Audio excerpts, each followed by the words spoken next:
अरे आत्ता शिक्षण जाऊ नका मॅडम, हे काय करायची गरज नाहीये तिकडे. जेव्हा एकदा स्टार्ट होऊ द्या तेव्हा जावा मॅडम. मग सर एवढे भडकतील मग तुम्हाला कळलं.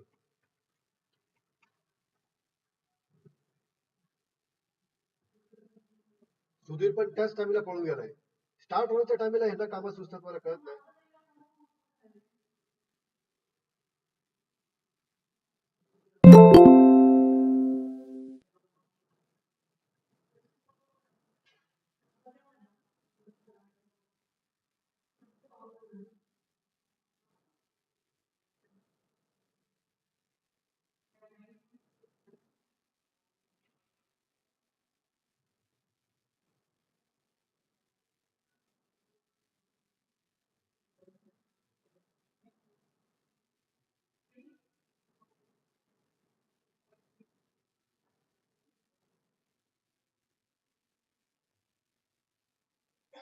वेळा तुम्हाला शेअर केलं बघा युट्यूब लिंक, काय चालू आहे का बघा.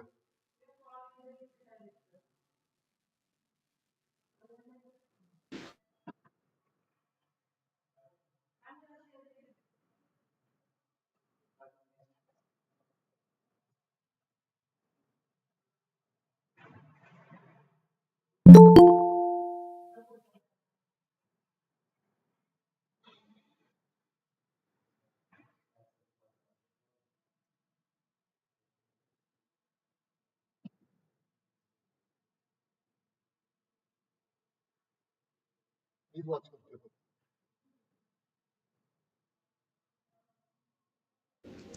We will start the session in next 10 minutes. Kindly wait.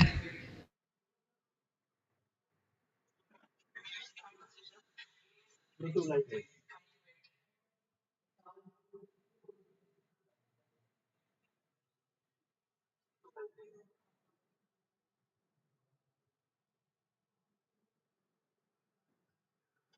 आपलं काम या पीसीला टच करू नका, हे लाईव्ह आहे. हे live laptop.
Hello, am I audible?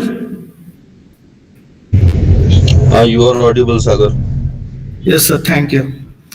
So, Supriya, please start the introduction. Yes, sir. A very warm welcome to all of you for 2 days online national level workshop on Introduction to Optimization in Engineering through AI tools and techniques. We are truly honored to have a diverse and enthusiastic group of participants from across the country joining us for this exciting event hosted by Anantara Pawar College of Engineering and Research, Pune. Optimization and artificial intelligence are the two transformative fields that are revolutionizing engineering today. This workshop is designed to give you understand how these two domains intersect and offer a new solution to the complex engineering problems. Before we begin, let me take a moment to acknowledge the esteemed dignitaries gracing this inaugural function. Dr. Vihang Raj Kulkarni, Professor, NIT Silchar, Assam, our guest of honor, management members of our trust, Akhil Bharatiya Maratha Shikshan Parishad, Honorable Pramilatai Gaikwad, General Secretary, Honorable Dr. Navnath Pasalkar, Former Director, Technical Education, Government of Maharashtra, and College Member of College Development Committee, Dr. Sunil Thakre, the esteemed principal of our institute, whose leadership has been instrumental in making this workshop reality, and distinguished speakers and dear participants. To commence this event on an auspicious note, we now proceed with the lighting of lamp and symbolizing the parachute of knowledge and wisdom with the Saraswati Vandana.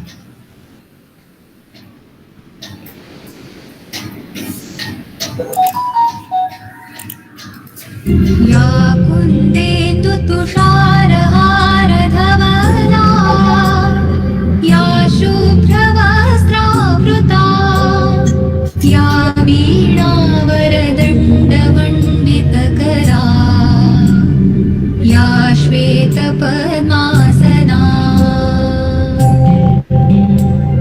या ब्रह्माच्युतशङ्करप्रभृतिभिः देवैः सदा वन्दिता सा मां पातु सरस्वती भगवती निःशेषजाड्यापहा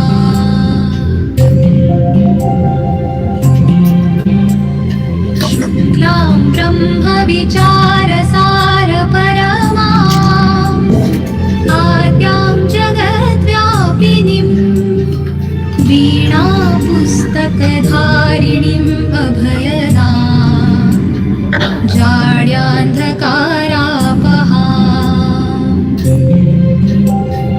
हस्ते स्फाटिकमालिकां विदधतीं पद्मासने संस्थितां वन्दे तां परमेश्वरीं भगवतीम् बुद्धिप्रदां शारदाम्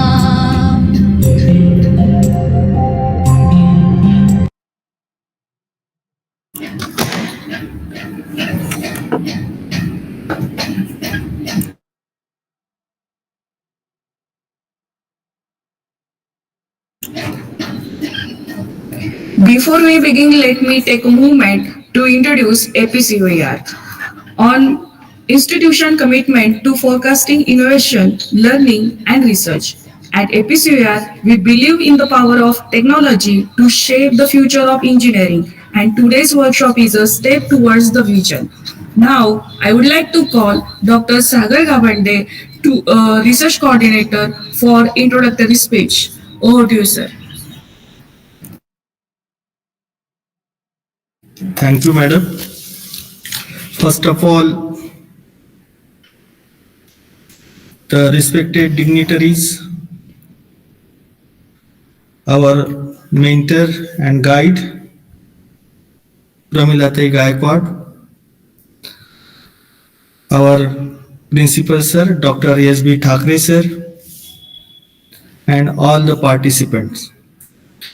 Thank you for your overwhelming response for this 2 days online workshop on Introduction to Optimization in Engineering through AI Tools and Techniques.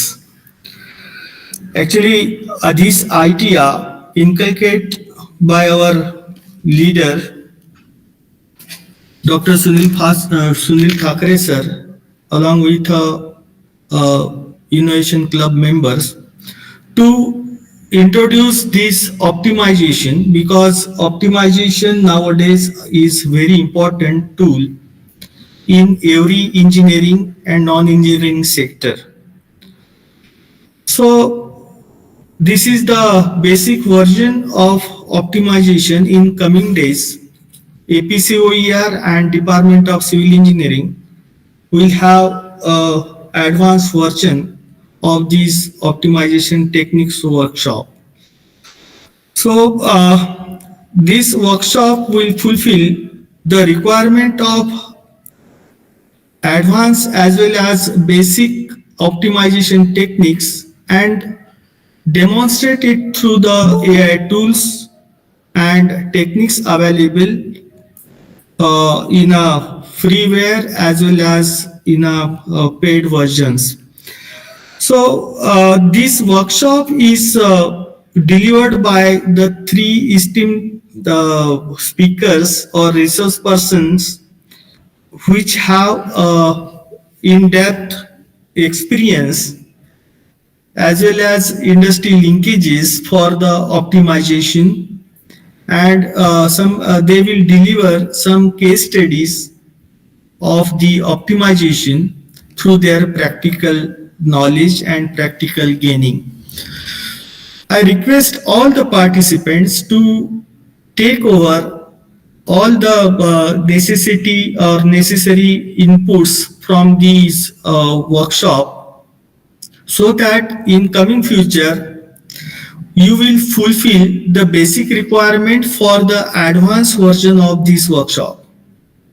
So this is the introductory workshop, so that all the participants will get an idea about the optimization, so that we will prepare the basic runway for the another takeoff in a optimization spaces.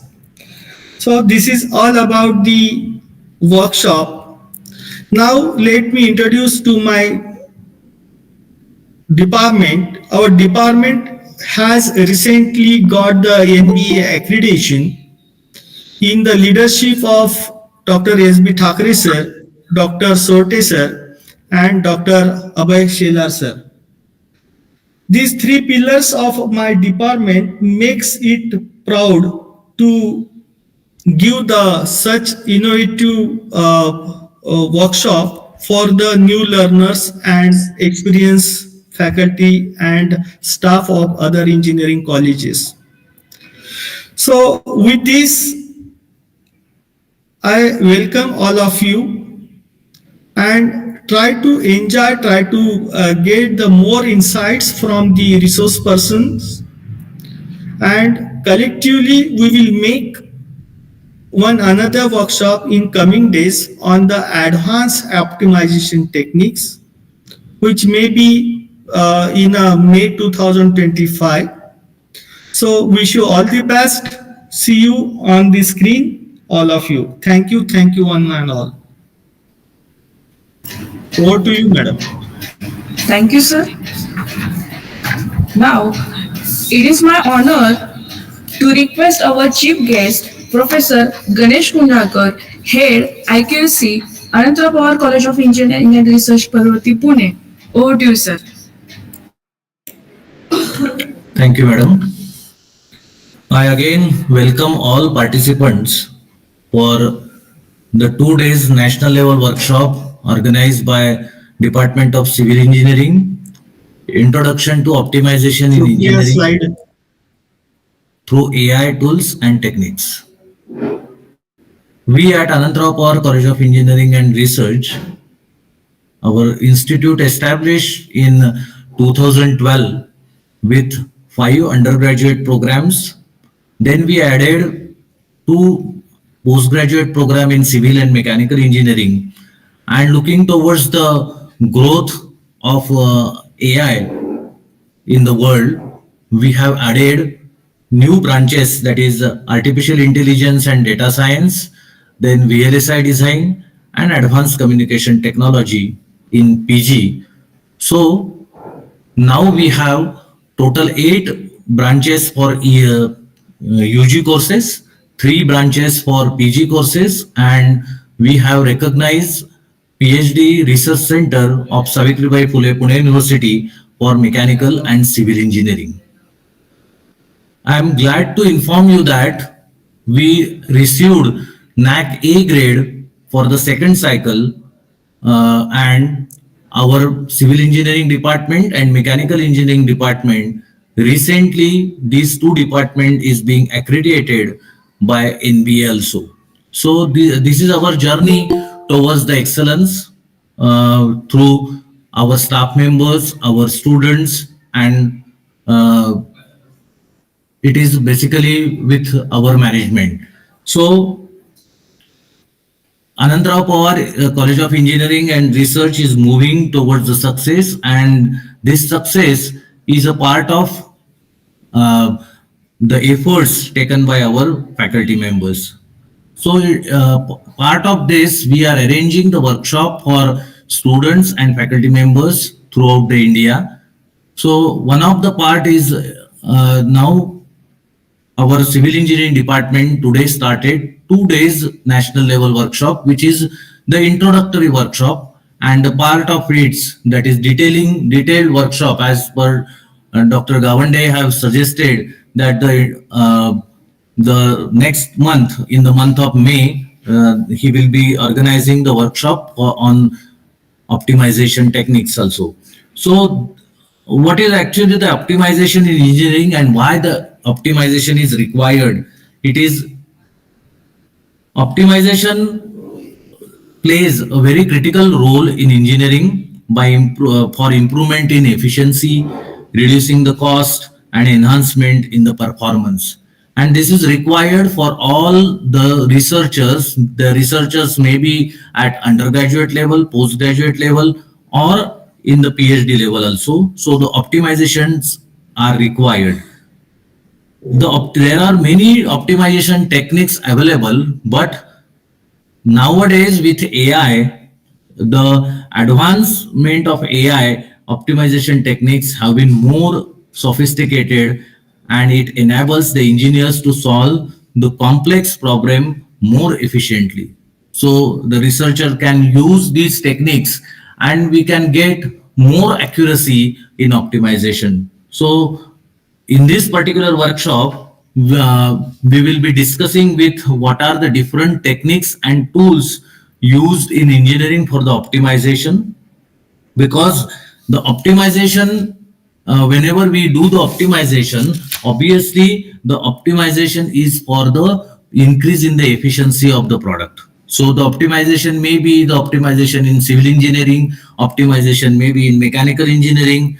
There are many softwares available which we can use for these optimization techniques.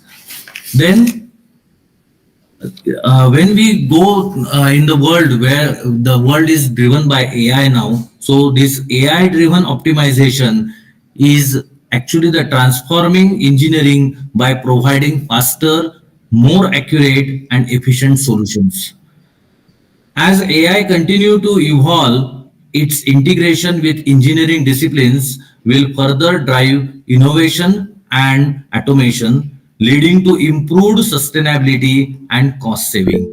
So with this optimization techniques and tools, you will be benefited with all the sessions in this coming 2 days. So I welcome you all again for this 2 days workshop, and all the best for the 2 days. Thank you. Thank you very much. Over to you, madam. Yes. Thank you, sir, for your inspiring words and valuable insights. Now, I request Dr. Sunil Thakre, Principal of Host Institute, Ananta Power College of Engineering and Research, to share his thoughts. Over to you, sir.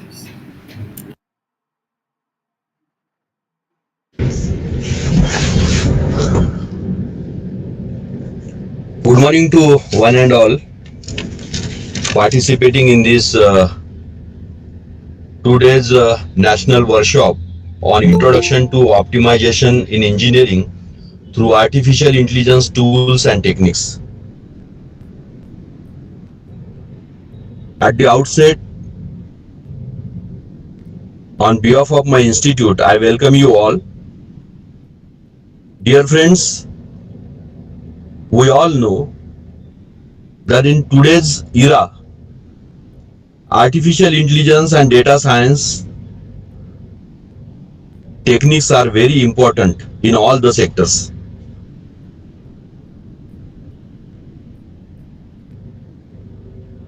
In days to come, due to their relevance in meeting the demand of all the sectors, it becomes essential for we engineers to understand all these applications and implement it for the benefit of the society at large. With this artificial intelligence and the tools, it is possible to deliver the skill-based education which will make our graduate job ready and can easily transition into the workforce. The employability of the engineering graduates can be increased in the present era because of these techniques, these tools. The institute has the opportunity to collaborate with the industries in and around the country. It will give the practical exposure, experience to both the teachers and students. What we think of that the students earlier we made, the motto of the students and then institute was taking the employability, but now we are shifted for the entrepreneurship. So this particular domain, when we understand, will give the opportunity to the students and the staff member for entrepreneurship also. Because of these techniques, the flexibility and career advancement is also possible. The skill gaps can be addressed very well with this technique. Even the government is also taking the initiatives for further enhancement and seeing the importance of these artificial intelligence techniques in all the sectors. Let me give you two thoughts, share you the incidences. One is of in the Moscow. The train in the Moscow are run on the basis of artificial intelligence tools on the optimization techniques. Every day 50 lakh people travel through the Moscow trains. Only 30-second stop is given at every stations, and believe me, from past so many years, hardly any movement is there when the train get delayed or any mishappenings would be there. Zero tolerance of any fault. So this is the importance of this technique. Just in the morning I heard that on the Pune-Kolhapur highway at Karad, in the night, a girder is collapsed. when I thought that how this mishap would be there, then I understand it just because of the human error. If the artificial intelligence tools and techniques would be used for making such an important operations, rescue operations, believe me, not a single fault will be left. Each and every circumstances will be taken care by the machines, and such loss of life, loss of wealth we can avoid. So it's my humble request to all the participants to understand the importance of these techniques. I'm very happy that my faculty member Dr. Sagar Gawande and his team is initiating these techniques, and the stalwarts like Dr. Kulkarni, Vihangraj and others are sharing their knowledge. So it's a good opportunity on this platform to understand and make a brainstorming so that in days to come, these software techniques, now it is important to launch into the civil engineering field, and then only the survival or the enhancement or the perfection in the civil engineering projects will be possible. So best of luck for all the participants, and thank you. Over to you, Supriya Madam.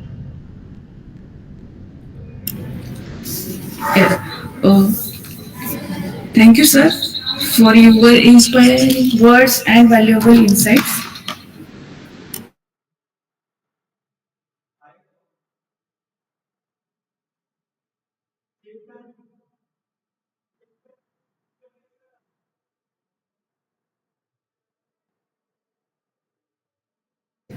Kulkarni, sir, are you there?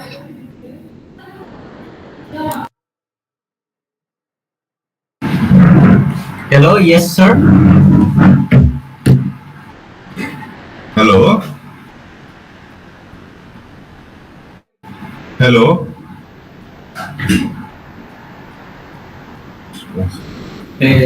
Kulkarni sir is here. Hello. Okay, sir, okay. I am on behalf of his PhD scholar. He is. Okay. Yes. Is it audible? Yes, audible. Yes, Please sir. go ahead.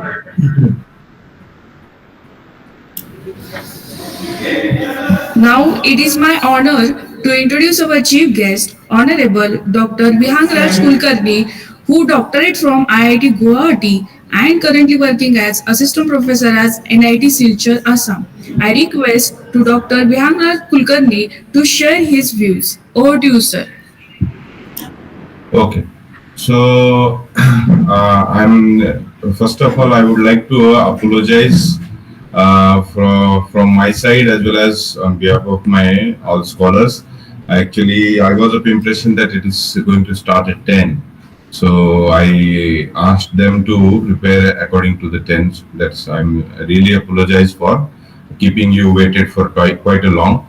And I thank the coordinator of this program, head of the department, as well as our guide, and mentor, Sunil Thakre sir, principal APCOER, for inviting me to this workshop, which is very much relevant if we take the current scenario, that is the application of optimization and AI tools in the environmental engineering, because the tool of optimization is not only the used in mathematics or for any modeling, but in the engineering as well. Because being an engineer, we always would like to have the optimum design which will reduce the cost, which will enhance or stretch out to the maximum the utility of any kind of material, any kind of a tool, or say for that sake of purpose of environmental engineering, we always like to have maximum from the environment without harming it or harming it to a minimal value which can be restored later. So the optimization being the not the new technique, the it is quite a old technique which is used in the field of science. However, the ways or approaches through which the optimization is being carried out have changed from time to time, because the if we take the very early school of optimization, the techniques those were used for optimization were very different. And if we take today, even we being the faculty members, we might not be very much updated, but our students who are the future of India, they are even smarter and they are even know better than the old school of thoughts which we may I may call to the our generation, right?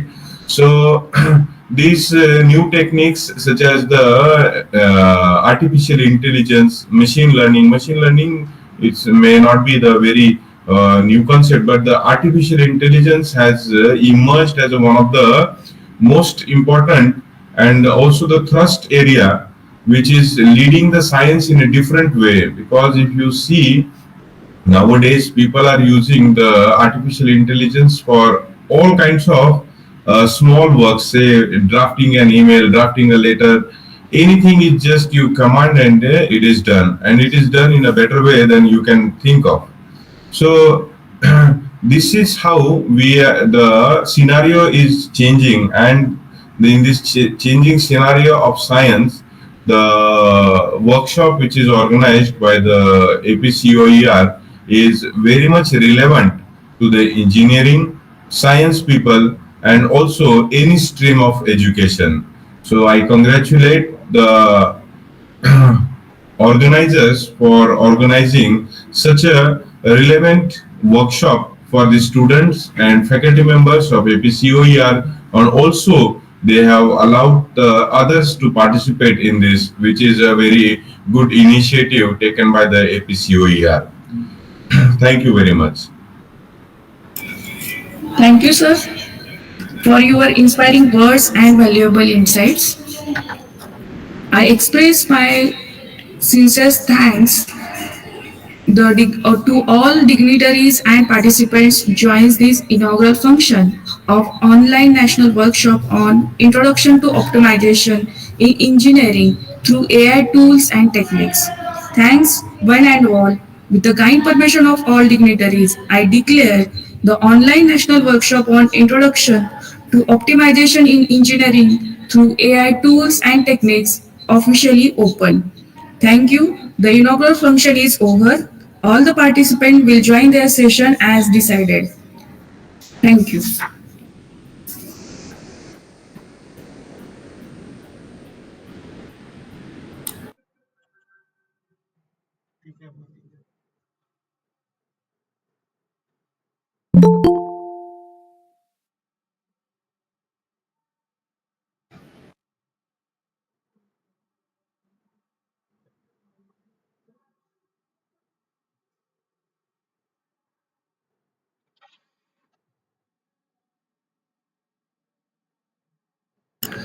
The next session will be in 10 minutes on the same link. So I request participant to stay.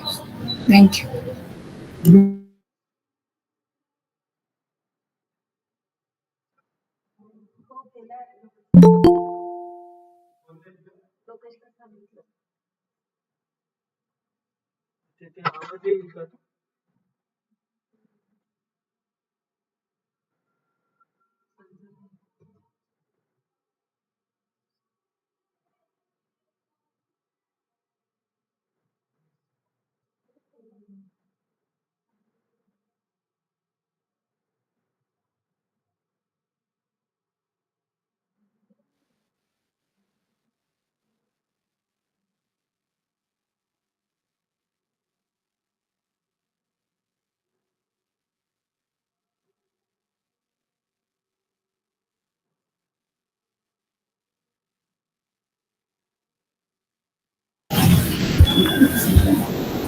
all the professors and participants, we will start the next section of Dr. Kulkarni sir on the optimization shortly. We have a 10 minutes break and then we will start the session. Thank you.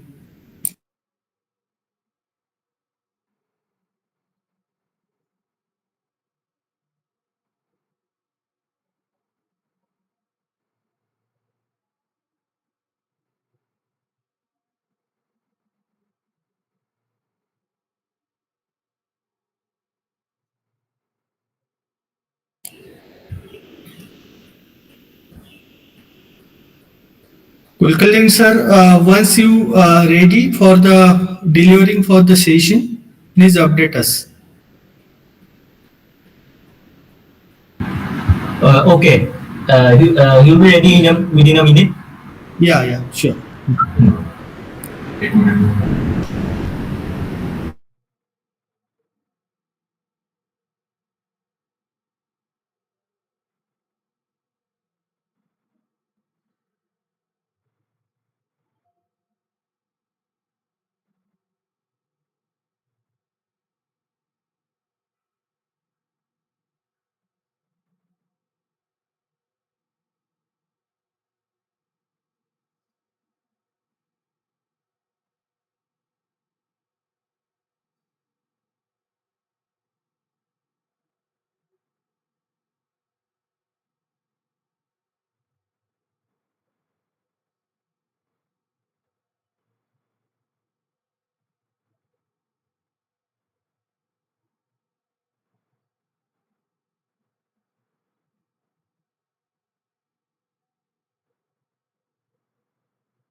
Well, very good morning.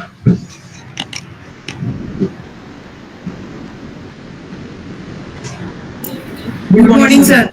Yeah, I'm really sorry that because of some confusion, the delay has caused. Okay, anyways, so allow me to introduce my scholars and also my BTech students. So he's Mr. Pritam Talukdar, because without the help of the students, so I'm not the one who is already actually working. These are the students who are working, and from whom I am actually the learning the this optimization and this Google engine or any kind of artificial intelligence kind of thing which can be applied in enormously. So he's Mr. Pritam Talukdar, she is Miss Tumija, and these are my BTech students. Okay, so please introduce yourself. I'm Nirmalya Roy. Nirmalya Roy, yes. Yes. My name is Mrinmoy Judina. Mrinmoy. My name is Satyam Gaur. Satyam. Good morning everyone, my name is Rishabh Borua. Rishabh Borua.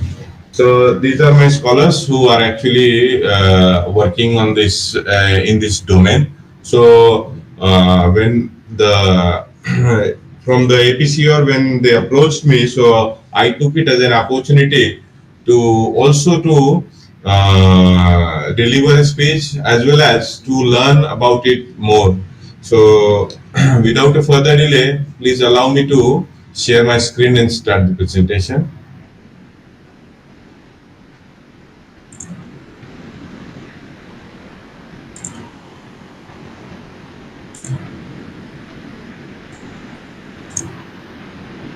So I believe it is visible.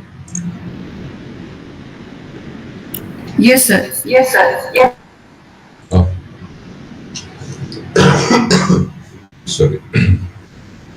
So as we just now discussed during the inauguration, that the optimization and artificial intelligence is very much relevant nowadays, because we always destine, or we always aim to, being an engineer, we always aim to reduce the cost, optimize the utilization of all the resources, and which is also the part of, or which can also be referred for sustainable development, okay, because we are utilizing it to the fullest.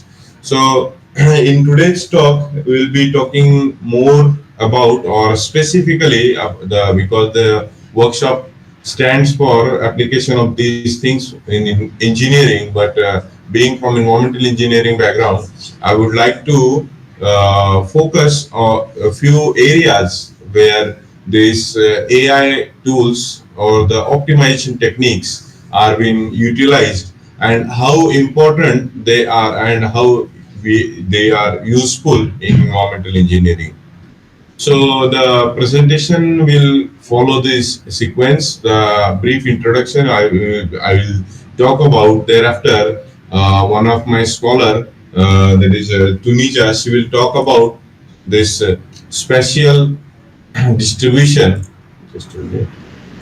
So Tunija will talk about this spatial analysis on the interpolation technique, how we can use the interpolation technique while we are using the ArcGIS or any in the GIS software, how we can utilize the interpolation in ArcMaps. So basically what happens, we may or may not get the satellite data which is highly useful, or which can be used directly. So it needs first of all, it needs standardization. Afterwards, it needs a refinement. Also, even after doing all these things, we may or may not get the sufficient data to draw the conclusions. We may miss some of the data that might be because of the cloud cover or any other reason, bad weather conditions. So in those, or in such a conditions, we can use the interpolation as well as the extrapolation so as to get the data. Also is to predict another application is to predict the data. So the missing data calculations as well as the data prediction, that is nothing but the weather forecasting, we can say in a simple words. So these techniques can be used, and how we use them. Thereafter, my BTech students will talk about the forecasting and analysis of urban heat islands. So the urban heat island is a very recent term. Recent means, I would like to say, maybe in couple of years, and which is gaining the popularity, or which is gaining the attention of the researchers.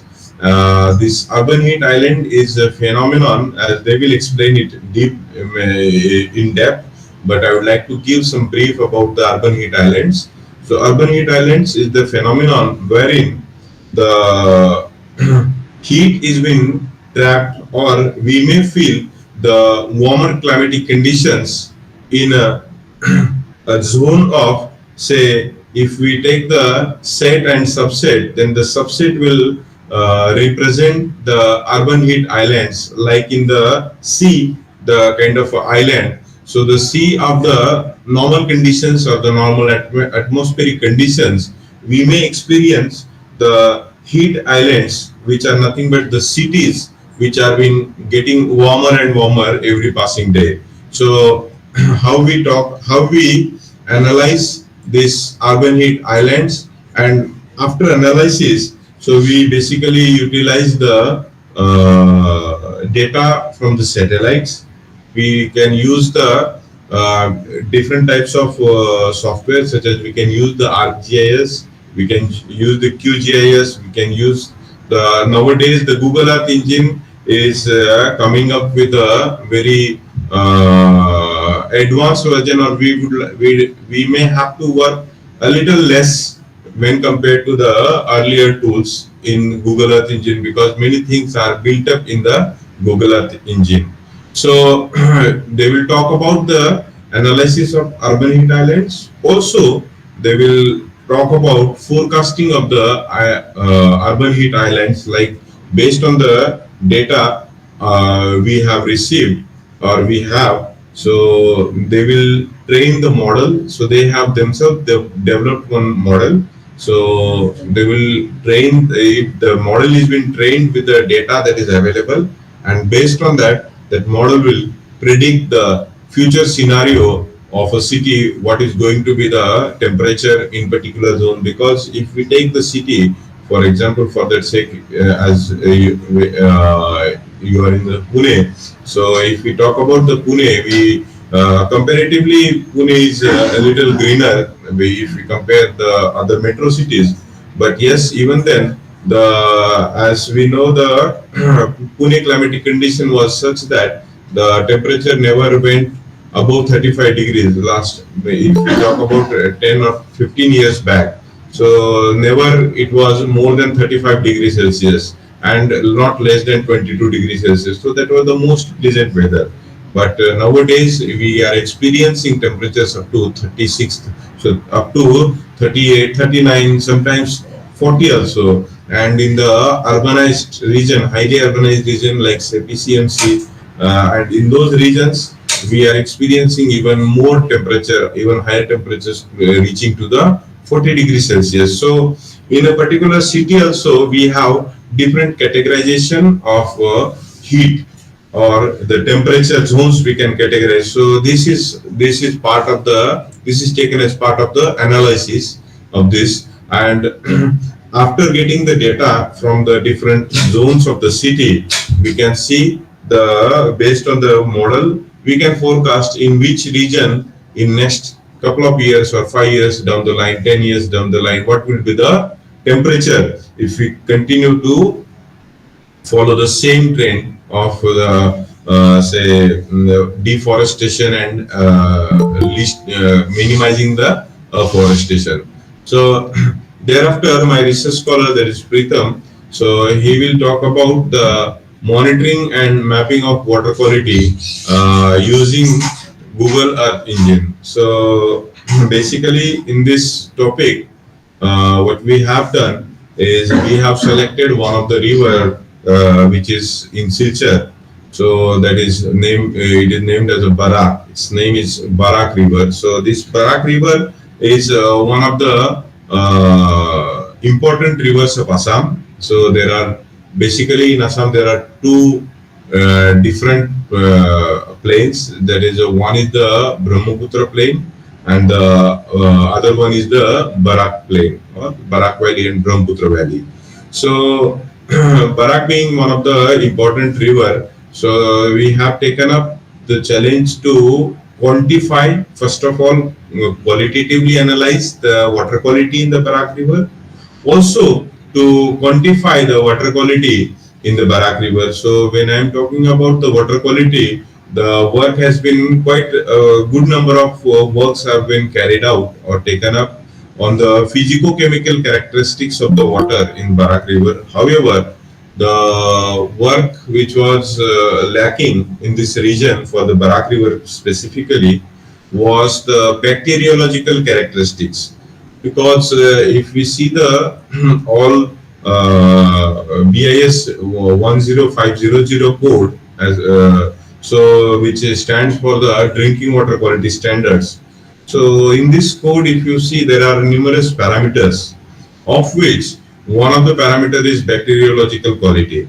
But to my understanding, I may say that is one of the most important parameter, because if all the parameters are fine or all the parameters are within the limit, but the bacteriological parameters are not in the limit, then the everything whatever is in the limit is of no use, because it will make the person sick, it will make the person fall ill, and that is the most important thing when we are looking at the water quality. It is possible that the water is turbid, we may drink it, nothing will happen.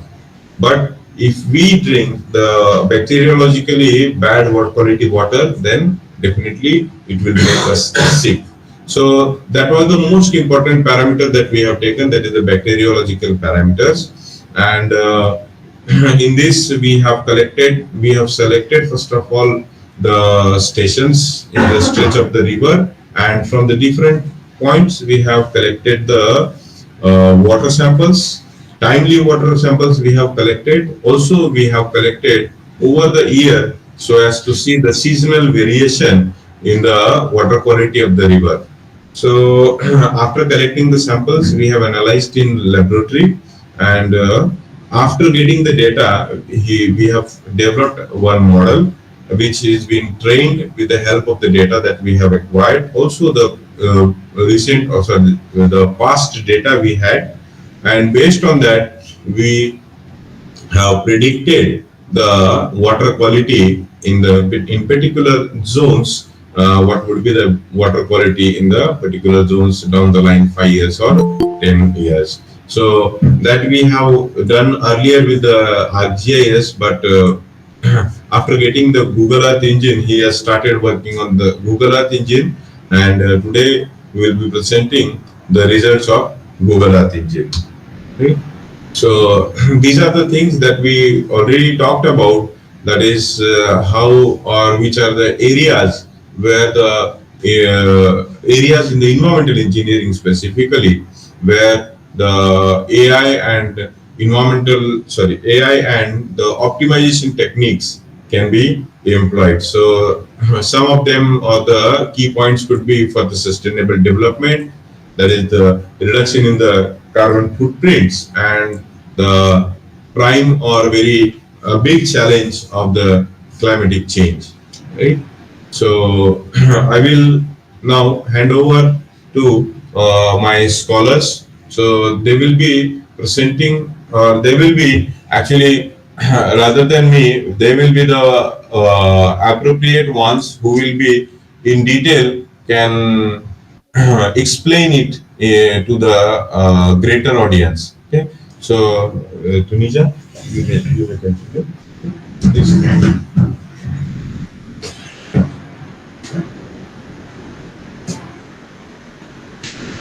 So good morning, everyone. If you feel comfortable, Yes. you will stand. Yes. So you would like to.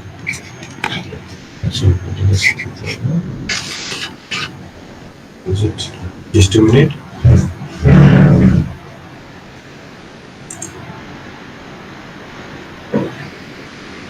What is our video? So this one. Yeah. Okay. So here it is fine now. Okay.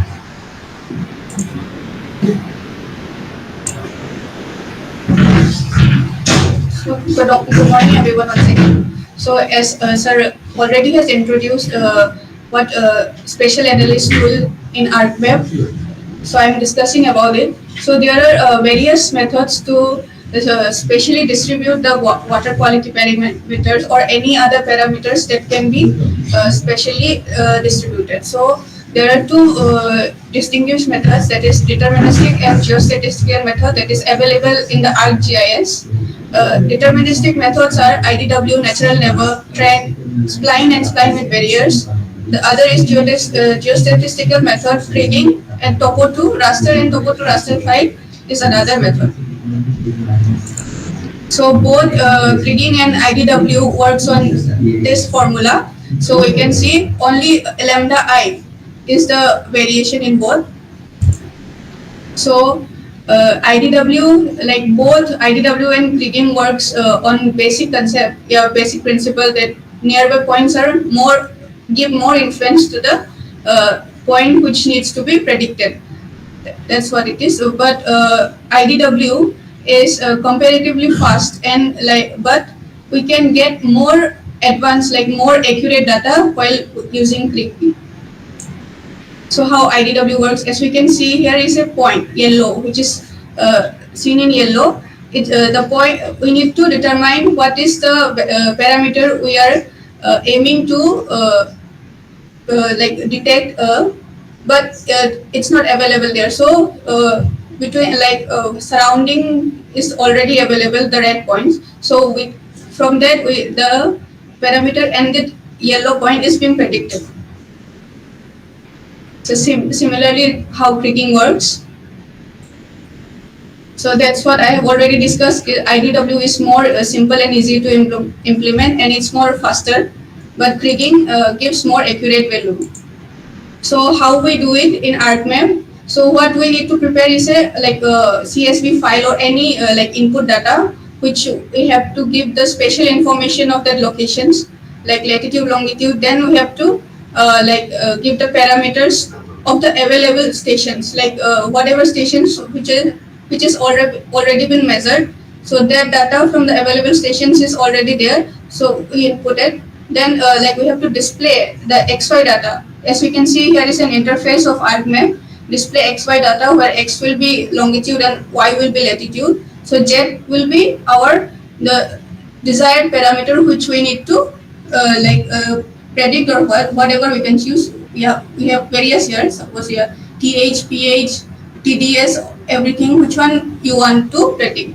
Then from ArcToolbox we get special analysis tool where we have various interpolation method. We have to choose from those, and those will give you the results. So this is one of the pH spatial distribution map for the Barak Valley. Here we can see the spatial distribution of pH. This one on the left is determined with applying IDW, and on the right is kriging. Similarly for TDS, left is IDW, right is kriging. We can see in kriging more accurate or more precise, it's been interpolated. Similarly for calcium, and this is for electrical conductivity. Next, I would like to ask Rikalda.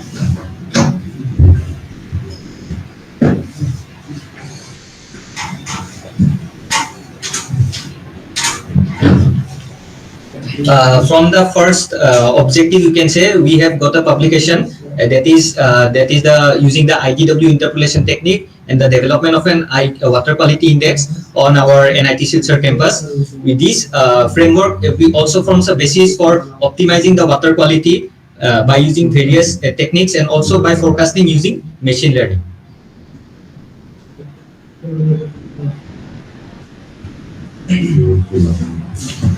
Good morning, everyone. So, what is urban heat island? Urban heat island, in fact, is basically a phenomenon of where urban areas experience higher temperature than the surrounding rural area. This basically occurs due to what I can say, dense infrastructure, human activities, and the replacement of natural vegetation with concrete structures. Now comes to the type of urban heat island effect. So basically there are three types of urban layer heat island effect. So first one is canopy layer heat island effect. Basically it exists between the ground and the tops of buildings and trees. It directly affects the people because it includes parks, streets, etc. Now comes to the second boundary layer heat island effect.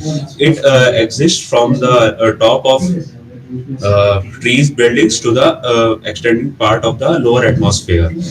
And the third one, surface urban heat island effect. It basically refers to the temperature difference between the urban city and the rural region.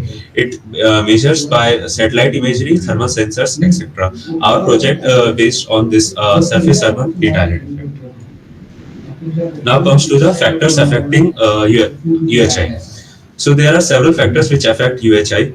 First one is geographic location, climate, topography, rural surroundings affect the intensity of UHI. Time, day and season also tells us about the UHI effect. Synoptic weather, wind, cloud, temperature, etc. tells about what will be the UHI at that time. City structures, material used, building geometry, green space also defines the intensity of UHI. And the last one, city function, energy use, water use, and pollution tells us about the UHI in that region. Our project objective. There are several project objectives in our project. First one, assess urban growth and temperature trends from 2010 to 2020. Forecasting LULC and UTFEI analysis effects for the year 2030. And to study landscape images, land use changes through various indices such as NDVI, NDVI, LST, and UTFEI. And the last one, we have to establish a relation coefficient among LST, NDVI, and NDVI of the study. Now I pass on to the Nirmal. What is exactly mean?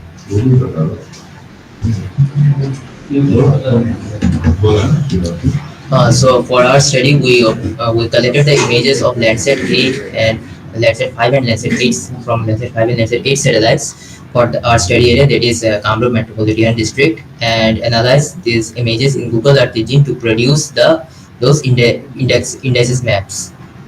These maps are NDVI, that is Normalized Difference Vegetation Index, Normalized Difference Built-up Index. UTFEI stands for Urban Thermal Field Variance Index, and Landscape Surface Temperature. We also used Google Earth Engine to generate a LULC map using KNN classification algorithm. Okay, so after that we exported those maps from Google Earth Engine to our local storage devices and analyze them in ArcMap and QGIS. So it is the flowchart of our methodology. We collected the images from Landsat satellites. These are the softwares that we used: Google Earth Engine, QGIS, ArcMap, and this. We generated the LULC maps using the K-nearest neighbor classification, which is a supervised machine learning technique. And these are the indices map that we calculated: the NDVI, NDVI, land surface temperature. We supervised in supervised machine learning technique, we actually provide the machine learning algorithm with some predetermined data on the basis of which it classifies the image. And these are the LULC changes. We analyze the LULC changes. There is the percentage area changes, percentage area changes, and after that we forecasted the or simulated the 2030 there is LULC and UTFEI maps for 2030 for the year 2030 using cellular based artificial neural network model in QGIS MOLAS module. Okay, this is the code. This is the Google Earth Engine code that we used for generating those index maps. You can see that. Here we mask the cloud cover, and then here you can push in the start date and end date. That is, you can select the year interval for which you want to generate those index maps. After that, this is the cloud mask function. We collected the images from Landsat. This is the function for collecting the images from the Landsat 8. Let's see that.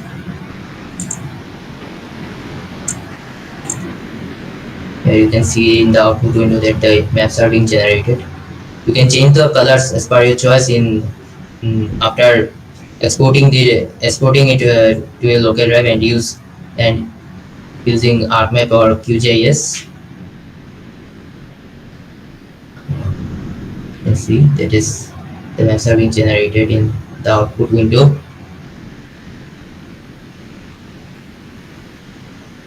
This is the minimum maximum values that are being computed.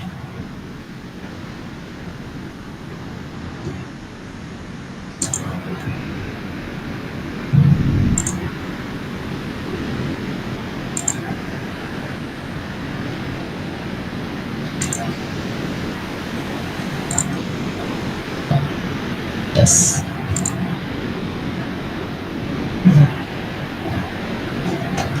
So here you will show that the maps have been generated in the Google Earth engine. This video shows that all.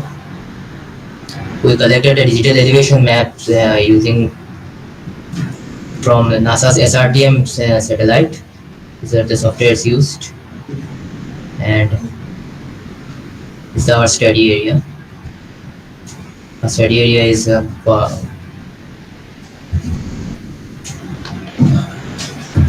Okay, so good morning everyone. So in this project we have used data sources from Landsat 5 and Landsat 8 satellite imagery from the year 2010 to 2020. Then we have used SRTM for dam map. SRTM is basically subtle radar topography mission, and US satellite used for elevated surfaces. And then we have used software tools like Google Earth Engine, ArcMap, and QGIS. So for this project, we have used the study area of Guwahati. Guwahati, one of the largest city in Northeast India, and it is located at 26.14 degree north and 91.73 degree east in Assam, India. It is spread within an area of 328 kilometers square with a population of 11.9 lakhs according to the 2023 data. So this is the map of the Kamrup Metropolitan, that is Guwahati. We have prepared in ArcGIS. So now I'll be discussing the results. So if I give a quick recap to the methodology, we have the data that has been processed in the Google Earth Engine. We have then exported the data in ArcGIS, and then we have also exported the data in QGIS for future simulation. So this is the LULC map. So LULC stands for land use land cover. So LULC analysis helps us classify land into different categories such as water body, vegetation, build-up, crop field, and bare land and light vegetation. So if you take a look at the LULC over the years 2010, 2015, 2020, we have kept it in a gap of 5 years. You can see for, let us say for example, the water body. You can see in the year 2010, the water body is 4.59%, and over the year 2015, it has significantly decreased to 2.99%, and in the year 2020, it has increased 3.15%. Increase may be due to the artificial flooding in the year 2015 to 2020 as reported by IMD Guwahati, so which confirms that our analysis is correct. So this is the simulation map for LULC 2030. We have created this map in QGIS. In here, if you take a look at the water body has decreased a bit from the year 2020. And the other classes have almost remained same. There ain't much difference in that. Now this is our overall observation of the different classes like build-up, crop fill, light vegetation, water body, and their area in percentages. You can see a significant increase in the build-up area over the year 2015, 2010, 2015, 2020, and in 2030 we have predicted that the build-up will be 20.87% of the entire Kamrup metropolitan area. So now we have the LST. LST stands for land surface temperature. So LST represents the temperature of the earth surface derived from satellite thermal data. Higher LST values indicates heat absorbing surfaces like concrete and as well, contributing to the UHI effect. By mapping LST, we can identify temperature variation across different land cover types.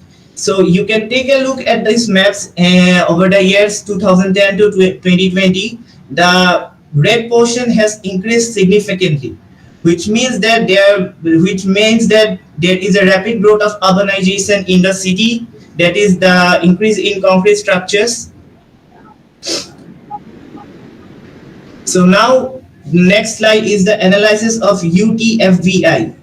UTFVI means the Urban Thermal Field Variance Index. So UTFVI is a measure of discomfort in the city. So UTFVI is a key indicator for evaluating the intensity of urban heat island effect. It classifies areas based on thermal stress levels and helping it to identify zones. The higher discomfort zones are marked by red. As you can see, these are the higher discomfort zones, and the lower discomfort zones are marked by green and other light colors. So this is the table of UTFVI ranges, where if the value is less than 0.005, it is weak. That means that portion is most suitable for living conditions. So what is the use of UTFVI? The red portion can be determined by the government agencies, and steps can be implemented over there to reduce the urban heat island effect and produce a sustainable environment. Now next is the simulation map for UTFVI 2030. So this is the simulation map of UTFVI, where the red portion denotes the urban discomfort, and there has been a significant increase from 2020 to 2030 over in the west side and the east side of the city.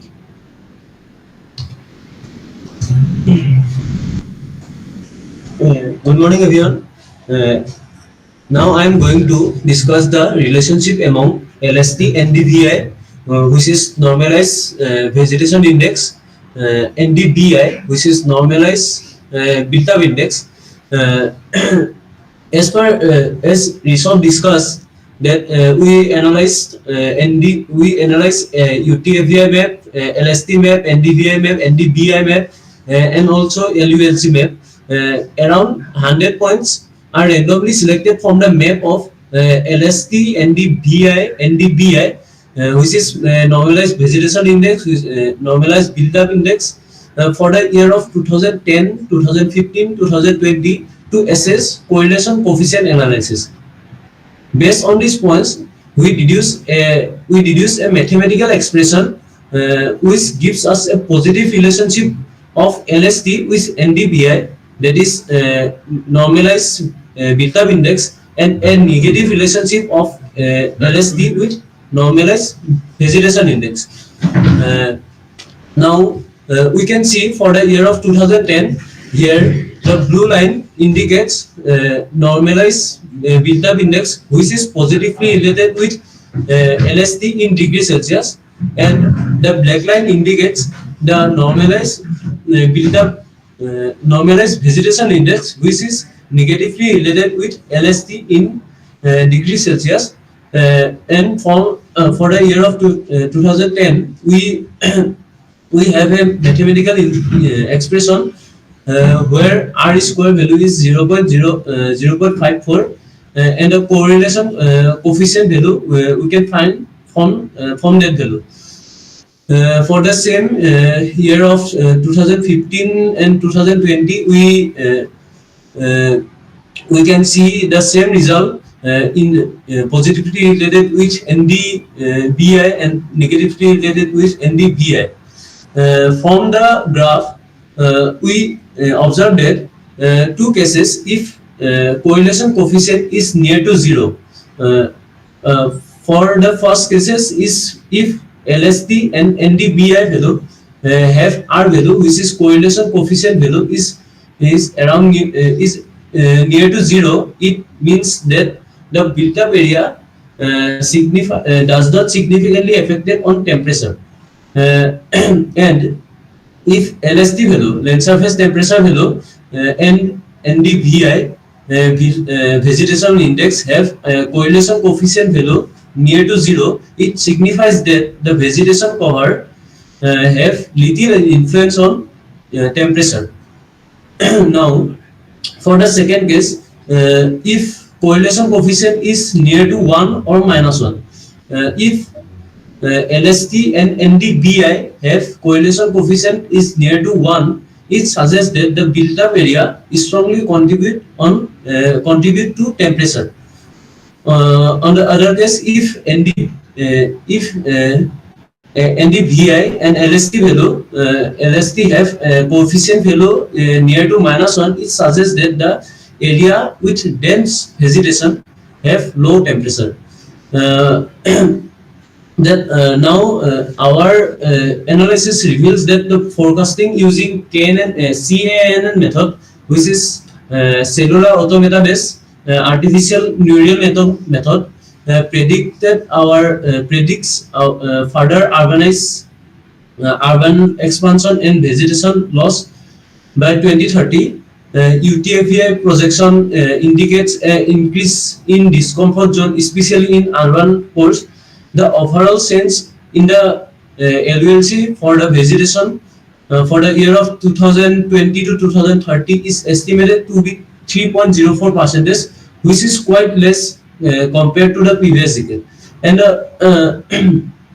the correlation coefficient value for the year of 2020, the R equal to 0.5, which signifies that the built-up area likely affected on temperature. And for the year of 2020, LST versus NDVI correlation coefficient value is 0.45, which signifies that the vegetation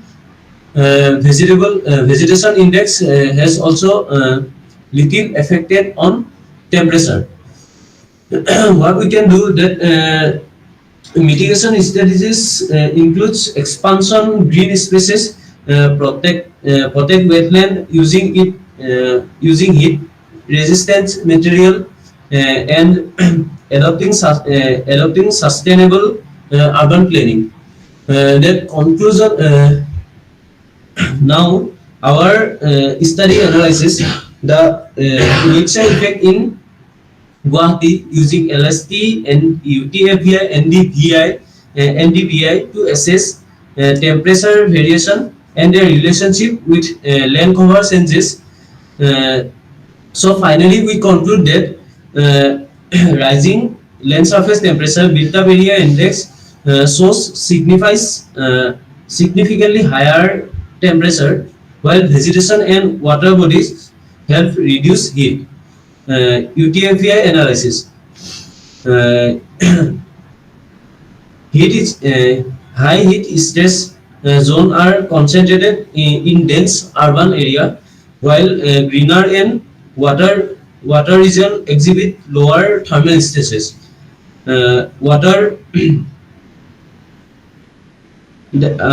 the correlation coefficient value increase urbanization to lead higher heat retention, whereas vegetation loss has intensifies warming. At least a balance between environment sustainability and development is important to create a livable and climate resilience Guwahati. So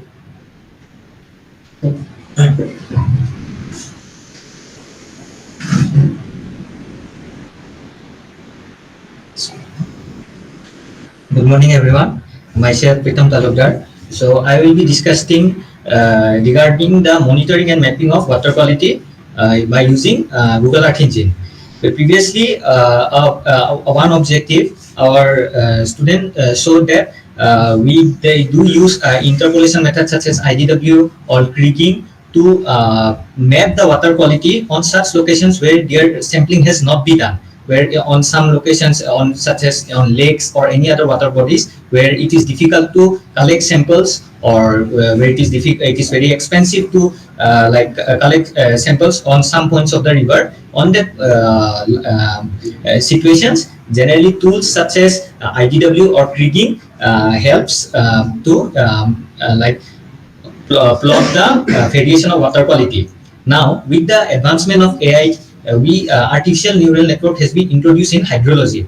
Hydrology, as civil engineers, we know that hydrology is one of the most significant subject of water resource engineering and environmental engineering, because hydrology deals with the effect of land use. And land use, we know that land use consists of different types of classes, such as urban areas or irrigation areas, and all of these on the runoff, that together it has a significant impact on the water quality of any water body, such as lakes or rivers.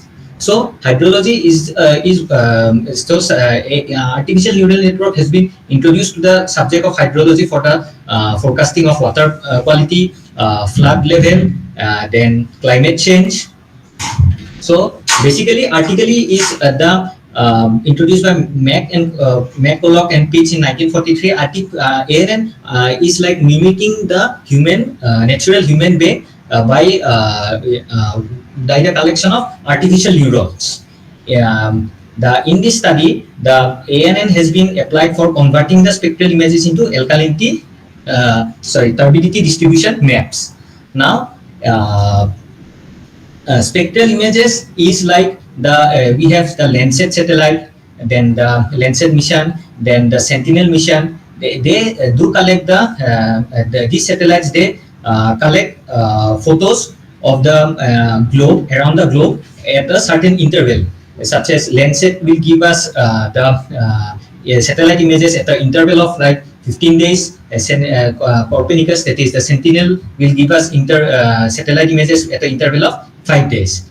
So from these images we can extract with the help of Google Earth engines, we can extract the surface reflectance data. Surface reflectance data is nothing but that is the signal leaving any object, and which are known as bands. So ANN basically comprises of 3 layers, that is the input layer, then hidden layer, and the output layer. Then the hidden layer and the input layer are connected through artificial neurons, and the output layer, it tries to minimize the output that is provided by the ANN, and it gives a comparison between the actual data and the forecasted data. And the thing is that the optimization comes play into ANN on the structure of designing the structure of the ANN. That is the number of neurons. The number of neurons we use do have an impact on the output we produce. So we can always create ANN on the basis of the structure of the neurons. That is how many neurons we are using. That is, suppose we can use 2 neurons, 4 neurons, 6 neurons. In some research, some people are using more than 100 neurons also. On the basis of them, the one model which is giving the less error, we can say that is the optimized model. Now, as already introduced before, in Google Earth Engine is one of the best platform for like downloading of satellite images at a lesser time, and we can extract the time series. Now, on the forecasting like the domain, the time series plays a very important role. On the basis of time series, we can predict the future also. That how much water quality variation will be there. So that is like GWE uses an integrated development environment which is built on the basis of Python and JavaScript. So this is the integrated and development environment that is built. So the script which is the language which we use in Google Earth Engine is generally the JavaScript. Then in our study, actually on the hands-on session, we will show the variation of water quality on the Barak River. But for this presentation purpose, we have selected a Charles River. That's because for ANN, we require a lot of thousands of data, tens of thousands of data, or even on some cases, people require lakhs of data also. So Charles River is a prominent urban river in New England, which is on Boston Harbor. And near the Cambridge MIT College. So the thing is that the government of Charles River, that is Boston, has a website where we can get the data at a 15 minutes interval. They have put such sensors, that is the water monitoring going the Charles River near the museum sites. we can collect the data at a 15 minutes interval. So we can get a lots of data, so which will be enough to train the machine learning model. And as we know that the amount, if the data is more, then we will not have the problem of overfitting or underfitting, and we will get good results. So turbidity we know is due to the visible through the eyes, which is due to the presence of various suspended solids, total dissolved solids, or various other particles. If the water is polluted more, the turbidity will be more. So in order for optimize water quality management in any reservoir or any lake, so it is necessary to monitor the amount of water quality levels. Not only turbidity, we can monitor for other water quality parameters also. Now, this is the spatial distribution map of the turbidity we have derived via ANN. Now we have the mean square error evaluation matrix we have gained as 0.076, which is quite low, and it's a very good thing for the model. Now the thing is that on Google Earth Engine, we can click on any point of the study area, and we can extract a time series. So which is we can say the benefit of Google Earth Engine and the artificial neural network. So so this is the turbidity. The range has come to 1 to 9. Now the publication which has been derived from this water quality models and monitoring is published on Division Environmental Science and Technology. So this paper generally deals with the effect of rivers on high flow and effect of slow flow on low quality of water, or then for the optimization of water on river, generally we can use various hydraulic structures also. And for the fate and simulation, generally there are some softwares where license are not available on some colleges due to the infrastructure. So what happens, the students fails to work on any study area. On that scenario, the role of artificial neural network comes into play. So this model shows the distribution of turbidity on the entire study area. Now which is some other license-based software, they can also simulate the same, but this AI-based tool can be easily compared with that license-based tool. So which is a big some research scholars can say that the literature gap is we have identified a new literature gap. So this paper is available online, so everybody, so this is a very reputed journal, so everyone can go through this paper, and you can further, their literature gaps has also been identified, and the future scope also is identified. So which will be helpful for the research scholar who are working in hydrology or water quality models. So this is the presentation has come to an end. So I will ask the participants to ask any questions. Hello. Yeah, you are audible. Yes, sir. So Thank you. Our presentation has come to an end. So I would ask the participants to ask any doubts or queries. Dear participant, now the floor is open for question and answers. If you have any doubt, any question, now floor is open for the discussion. Participants?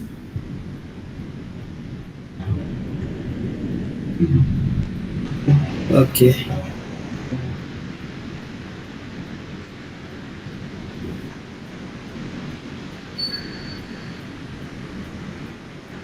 Okay.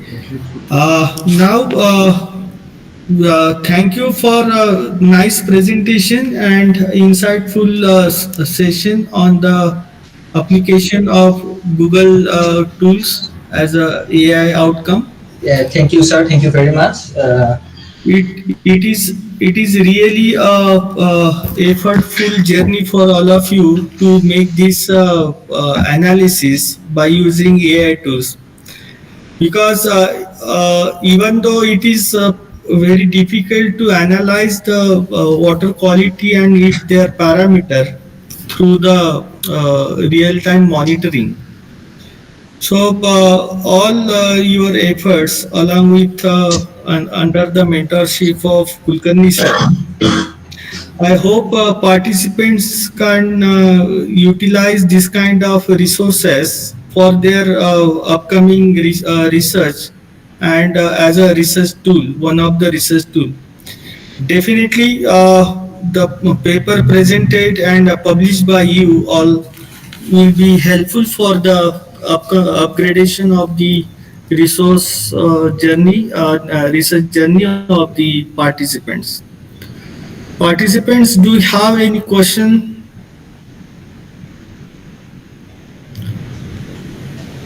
So with this, I thank you all of you and Kulkarni sir of all your team members for making this session excellent and insightful.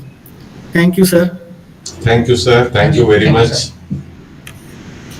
So, Kulkarni sir, next session is for the hands-on this thing. Yes, sir. I So, think 1:30. Yeah, so in next session, as Pritam has stated or informed, actually he learned the things by himself. There was no one, he's my first research scholar, so he mostly learned by himself. So learning from the scratch, he will be able to impart the exact thing what you do expect in the workshop, right? So we have some dummy datas, okay? Yeah. So just for learning purpose of the this software, particular software, we have some dummy datas. Actually, that is not a dummy data; that is actual data. But as it is from other country, we are treating it as a dummy data. So we have that data, and we will show what kind of data first of all we have to, whenever we are going for analysis, so first we need to see what are the software requirements, right? For that purpose, first we need to see what are the system requirements. So the requirement is all the participants should have a system, and they have Google Earth Engine account that is free. So it will take only 5 minutes to open an account in Google Earth Engine. So everybody should have one account of Google Earth Engine. And Microsoft Excel, everyone is named System S. So in every system we usually use the MS Office. So MS Office and Google Earth Engine account. These are the two requirements. So after that, we'll show what kind of data. Also, we'll show the sources from where we can download the data, which is very important. Okay, so the free data downloading sites we will show, and thereafter how to download the data. Thereafter, once you download the data, what is the kind of data we get usually? Once we get the data, thereafter how to normalize the data, how to standardize the data, and how to process the data. And once the process is completed, thereafter, how to utilize that data into the software that will depict. So that will be a complete package. With 1 or 2 hours are a little less for doing also. But yes, because of the time constraint, we will have to rush a little. Okay, so that will help, I believe, to the researchers once they have started something. So on their own, because nowadays the knowledge is at fingertips. YouTube, we have a lot of videos. So once you are started working on software, afterwards watching the YouTube videos, you can explore more. Yes, sir. Thank you so much. Sir, I make one message in a message box. Please check whether it is right, or if you need to add something, please make the correction on that message. Feedback? No. Dear participants, please download the Google Earth Engine GEE in your system. for hands-on session. Also make an account. Okay. So it's better. Yeah. Okay. Without account, like the simulation will not be possible here. Yeah. So I also make the science in terms of email to all the participants so that they can ready with Google Earth Engine, right?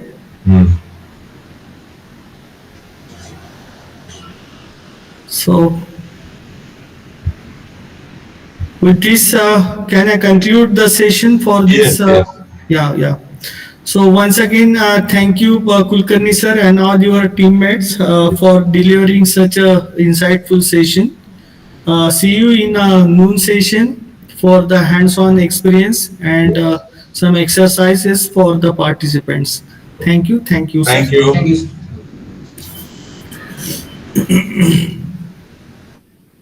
Amrita ma'am, feedback link is not working. Please check.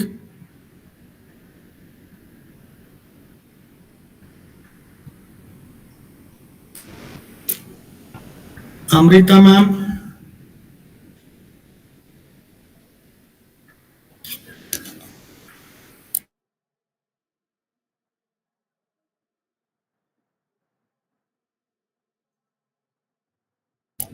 Participants, we will start the next session shortly. Please stay tuned.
Participants, please fill the feedback form for the first session.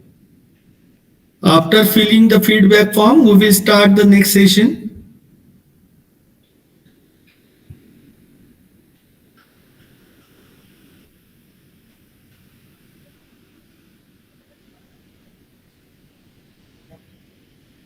Participants, please fill the feedback form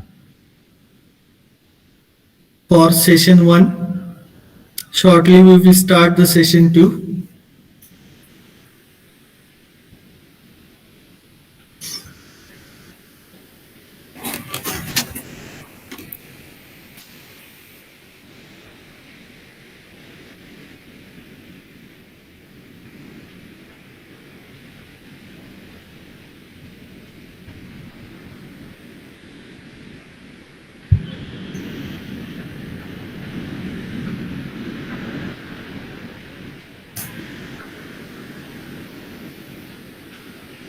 Amrita madam, please share the feedback link once again.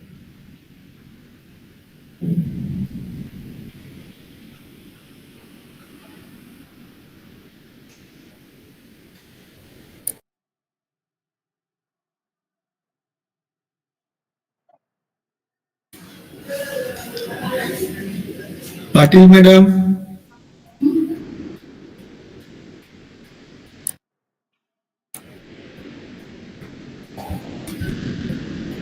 Supriya. हा sir देते परत link लगेच. Supriya, share the screen for Dr. Salunke sir. Sir, is this screen is visible? Yes sir. Let me introduce yourself Okay. from our end. Okay. I will introduce. Wait, sir. 5 minutes. 5 minutes. Sir, just switch off your screen. Don't share anything. Let me introduce yourself. Then we will start the session. Okay. Can you give me 2 minutes? Yeah, sir. Please, please. Okay. Thank you. Shinde madam, are you there?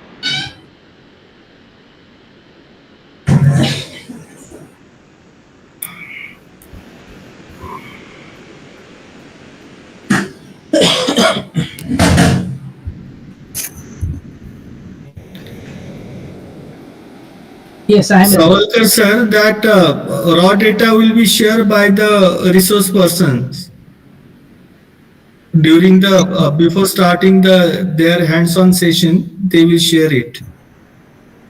Okay, sir. Okay. I am ready. Yes sir. Salunke sir, 2 मिनिटं फक्त. Oh.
Supriya ma'am.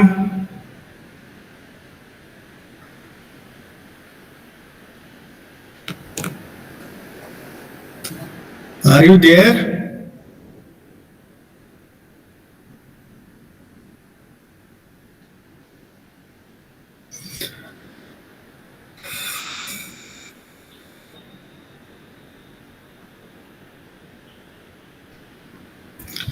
So, welcome once again all the participants for this 2 days national level workshop on introduction to optimization in engineering through AI tools and technique. Now let me introduce Dr. Sachin Solanki, who is the professor at Institute of Chemical Technology, Mumbai, in a Department of General Engineering. With his specialization in mechanical engineering, he has around 18 plus year experience in a teaching as well as in a research field. Sir made some remarkable contribution in modeling and database sciences as well as in optimization techniques through some practical examples like Fuji Logic, AAN, and other neural networks. So, Salunki sir, he makes this journey very advanced as well as at the learning experience from him. So, I request Salunki sir to deliver his session and make the session for this second session of this workshop. Over to you, sir. Okay, so if this screen is visible to all? Yes, sir. Yes, sir. Could you please make it full screen? Yes, yes, I will.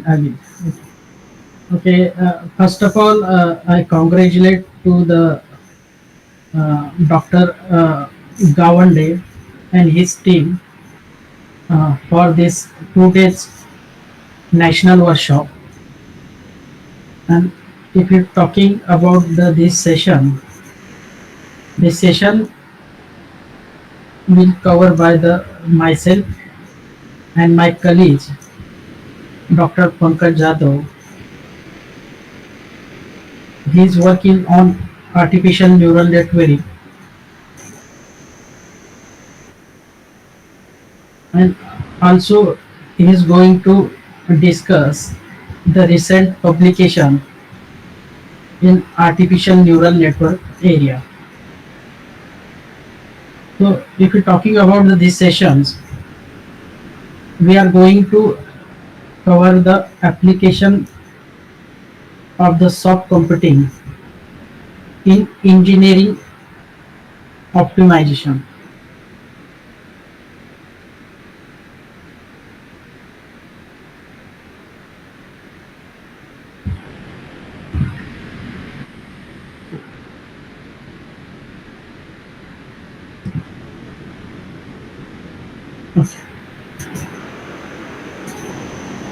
So, if you're talking about this session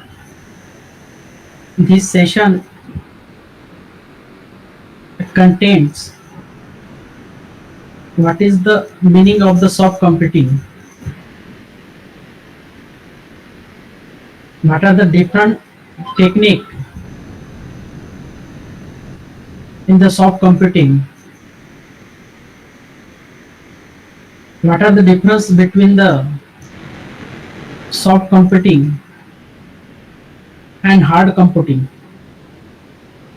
We also going to discuss what is the multi and single objective problems and some daily application of soft computing. Okay. After that, Dr. Pankaj, my colleague, is going to deliver the overview of the artificial neural network and some research article which are published in very reputed journal. So we start Okay, full screen. Okay, now it is okay. Okay, so this is the content of our presentations. In this content, we are going to cover what is optimization, then the concept of site design optimization, then what is meant by the computation, the difference between the soft computing and hard computing, and various application of the soft computing in optimizations. Then we go through the hybrid computing. Hello, sorry to disturb you, sir, but your screen is not moving and also it is not full screen. It is moving now. No, sir. No, sir, it is not moving.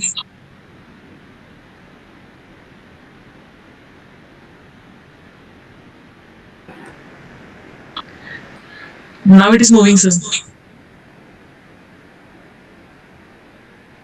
So it is full screen or I moving? suggest one thing. Please unshare and reshare once again. Okay, okay.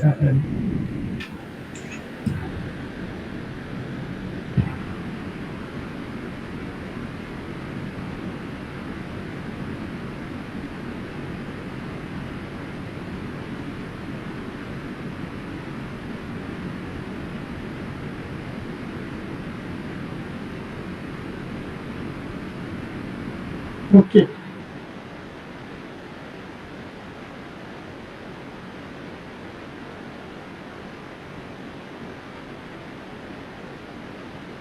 Now it is moving and yes.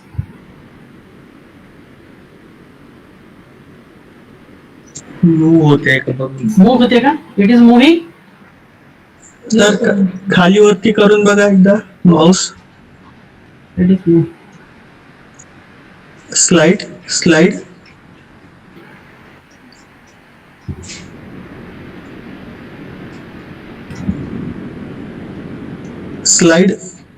Slide show. हाँ होते हैं sir, होते हैं. होते हैं ना? It is okay. Okay sir, okay. Now it is okay. Now it is full screen. No sir. Okay.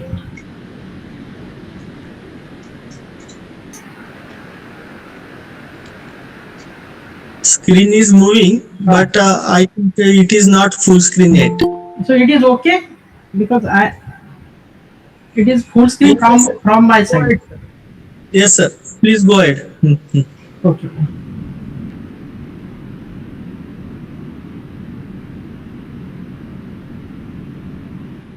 Okay. So can I start? Yes, sir. Okay. Okay. So those are the contents of our sessions. So we already cover what is the optimizations. Then we go through the concept of the site design optimizations and computations, and then also we go through some real life optimization example of soft computing. So this is the outcomes of these sessions.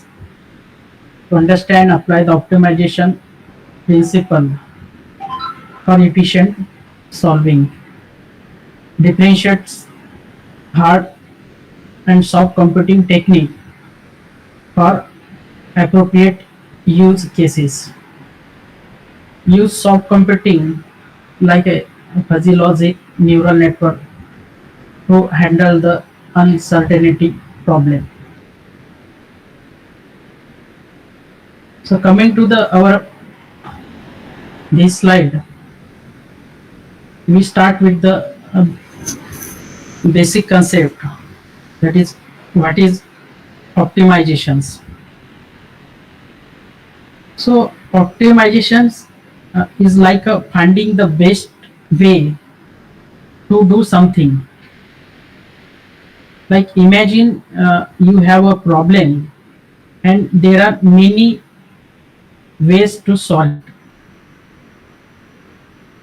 So the optimization tools helps you pick up the quickest, cheapest, and easiest way to get the job to be done. If you're talking about the example, so example like you can see in PPT in the left corner, you can see the school and a different route or map or road to reach the school. But if you want to go to the school, to save the time to going to the school, so you look for the shortest route. Okay, so to finding the shortest route going to the school is nothing but the simple example of the optimization. In second example, like if you want to save money, like buying a toy, you look for the cheapest store. So in simple terms, optimization is about making the best choice to achieve your goals with least effort, we can say time or cost. You can say like it's a solving a puzzle to find the smartest solution. And in engineering, the textbook definition of optimization is, we can say that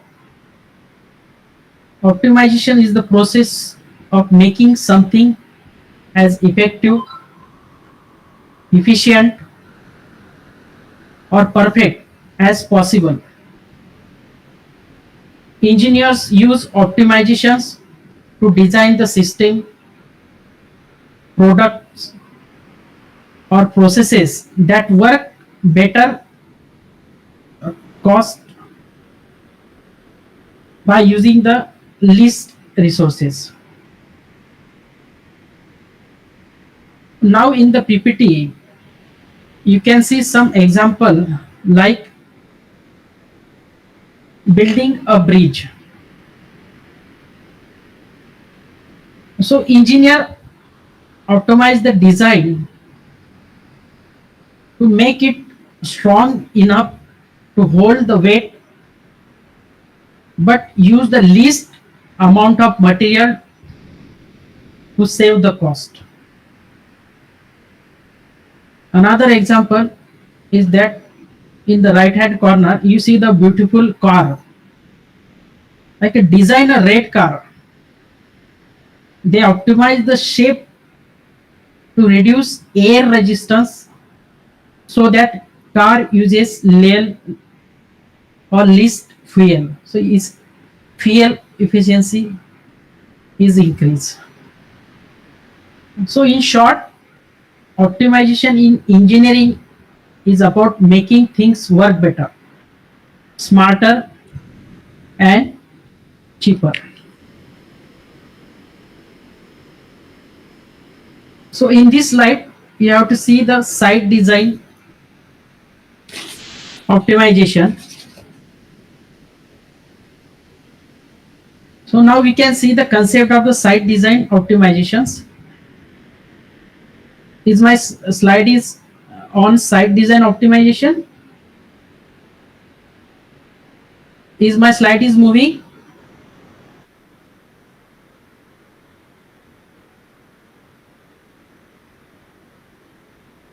Dr.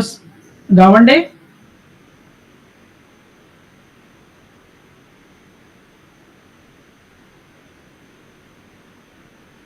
Is my slide is moving? Everyone is present there? Yes, sir. Your slide is moving. Okay, okay. Yes, sir. Okay, okay. So now we can see the concept of the site design optimizations.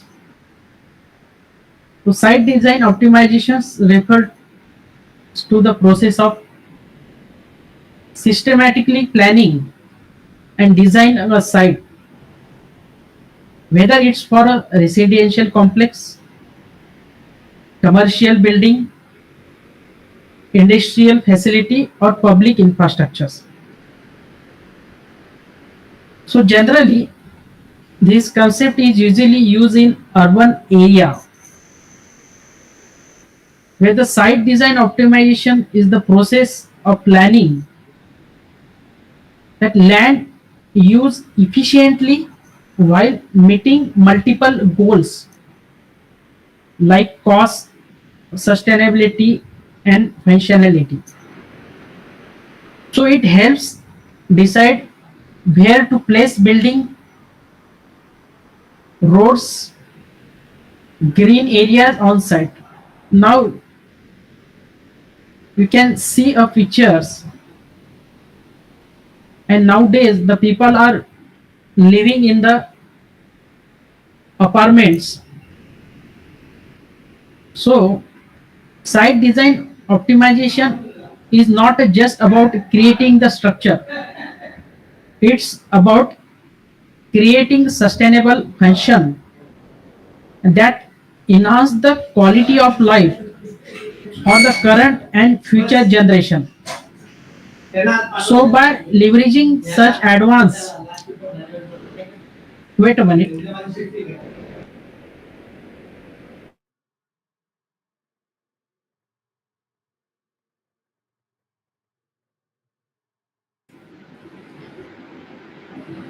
Okay.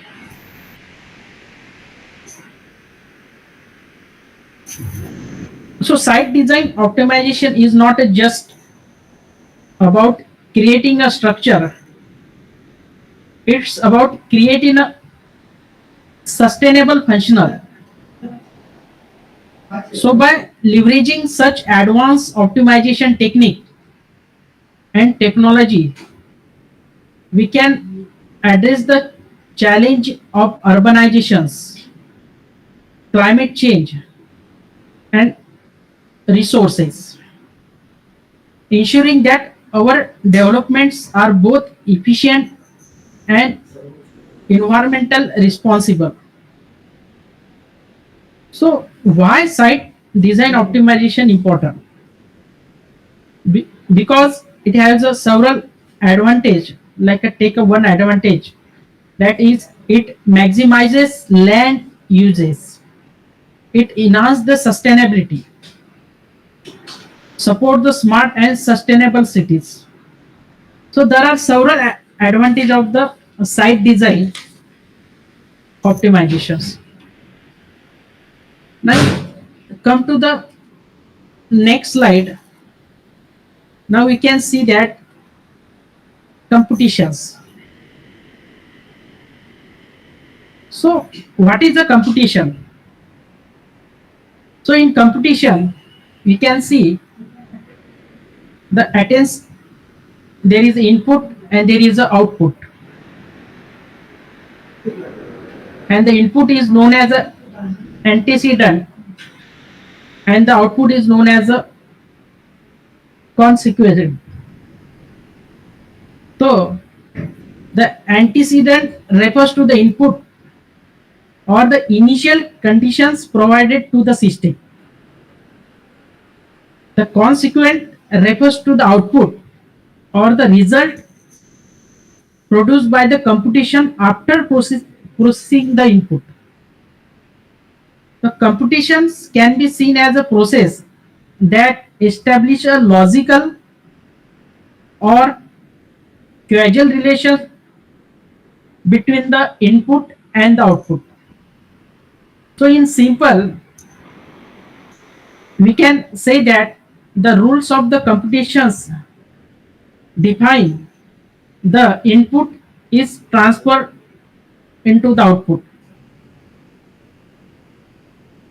So the concept of the computation can be analyzed in terms of antecedent and the output when considering the logical or causal relationship between the inputs and outputs. So in the PPT, we can see that the input is provided in the form of antecedent and that output is come in the form of consequent. So y is equal to fx. So f is a mapping function. So we take a simple examples in the that a black in color. You can see the black strip, and in the black strip you see the antecedent, that is a is equal to 2, b is equal to 3. So the function is nothing but the computations, that is a plus b, and you get the output, that is a 5. So this is the concept of the computations.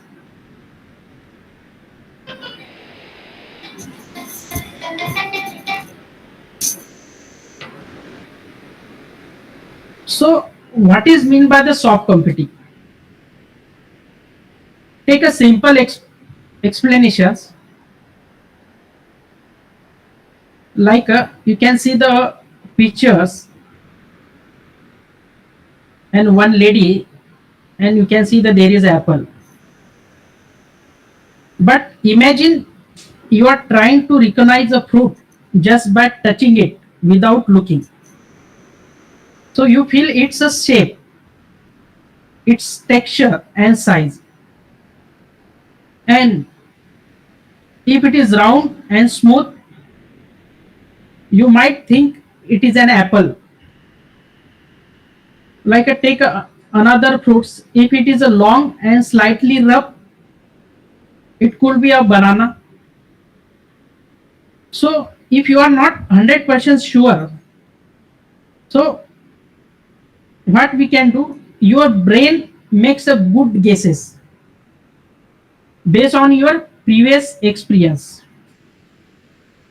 So this is exactly how soft computing works. Like it helps computers think and decide like humans, even when the information is not a perfect or clear. So we can say that the soft computing can handle the uncertainty and make intelligent guesses based on your experience, based on your past experience.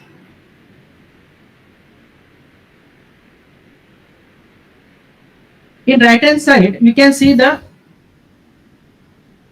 another example of handwritten character, where a character is written by in Hindi by many people,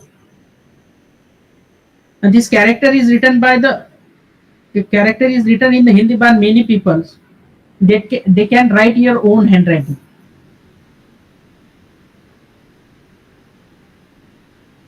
So whichever way they write, we can understand the character, because one already knows how the character looks like. This concept can be compared to our neural network system.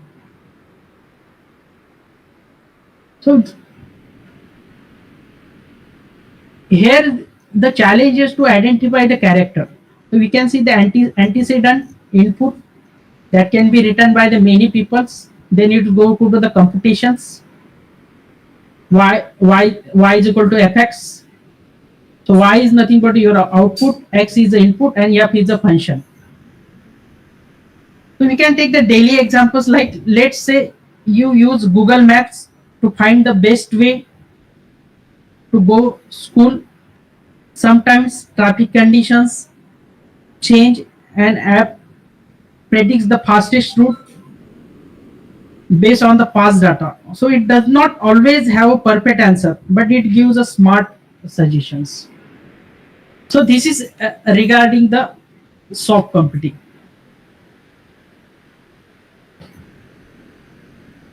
So we can say that soft computing techniques are highly relevant to the engineering optimizations, because They provide a flexible, robust, and efficient solutions to complex problems. So they help engineer find the best possible designs, we can say process and system, even when the problems are messy, uncertain, or involve multiple competing goals. By using this technique, engineer can save time, reduce cost, and improve the performance in real world applications. When I come to this slide, this slide represents the application of the soft computing in optimizations. So there are different application of the soft computing in optimizations. We take the like an example of industrial process optimization. That is, we can optimizing the manufacturing process, minimizing the energy consumption, okay, like a supply chain and logistic optimizations. Soft computing technique highly significantly improve the supply chain and logistic management by optimizing the complex, dynamic, and uncertain systems. We can see the features like the thermal analysis and material science. So there are various applications of the soft computing in optimizations.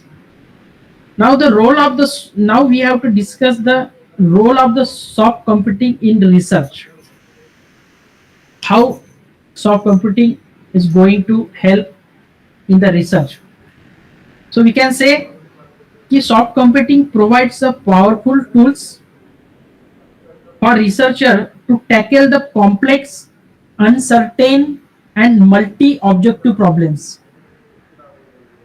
By integrating the soft computing technique into the research methodology, researchers can achieve more accurate predictions, better decision making, and innovative solution to real world challenges.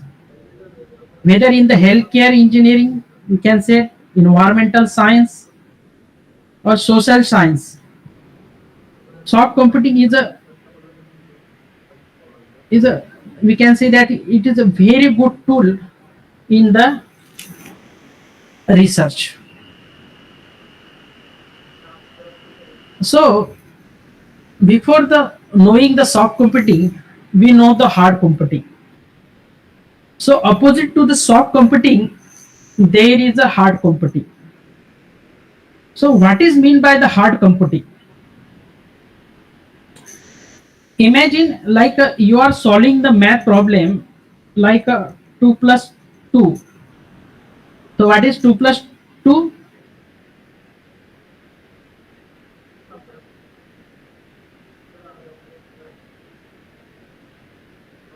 What is 2 plus 2? Participants?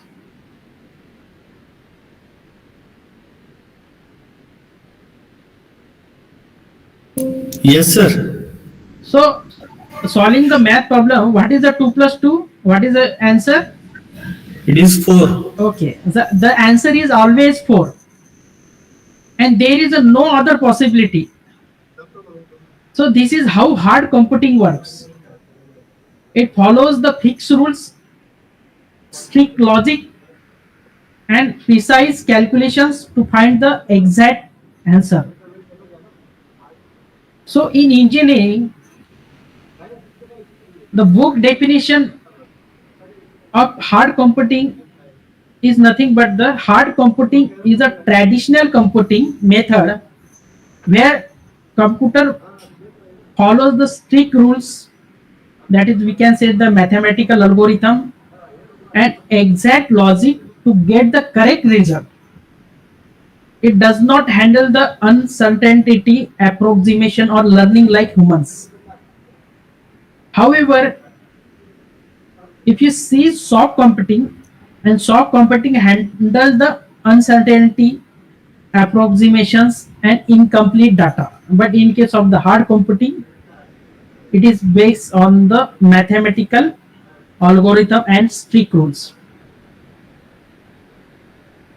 So if you see the hard computing in your daily life, so daily life examples of the hard computing is nothing but you can use the calculator, always gives the exact answer when you add, subtract, multiply or divide. Like in daily life, you can use the ATM machine. If you enter the wrong pin, it does not guess. It simply rejects your request. So this is a example of the hard computing. I hope I clear this concept. What is the soft computing and hard computing?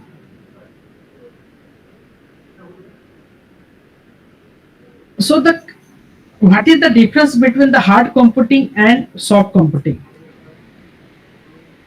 So I already said in hard computing it requires a precise stated analytical model and often a lot of computation time.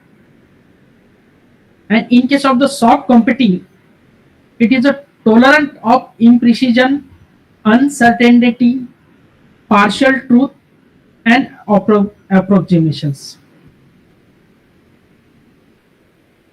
So this is a basic difference between the hard computing and soft computing. Another example is like that. Hard computing is nothing but the deterministic, and it requires the exact input data. But in case of the soft computing, it can deal with the ambiguous and noisy data. So it is a parallel competition is happen in case of the soft computing, but in case of the hard computing, we can say that it is strictly sequential. Okay, and what are the answer is produced by the soft computing is nothing but the approximate answer. We can say the guesses answer, but in case of the hard computing, it produces the precise answer. So one question is come in your mind, ki which is one is better? So both are important, but if you need an exact answer, in that case hard computing is better. Example like a calculator, ATM machines, I already told you. But if you need a flexibility and learning, in that case soft computing is better.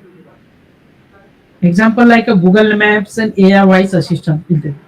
So both are important, and the best choice depends on your situations.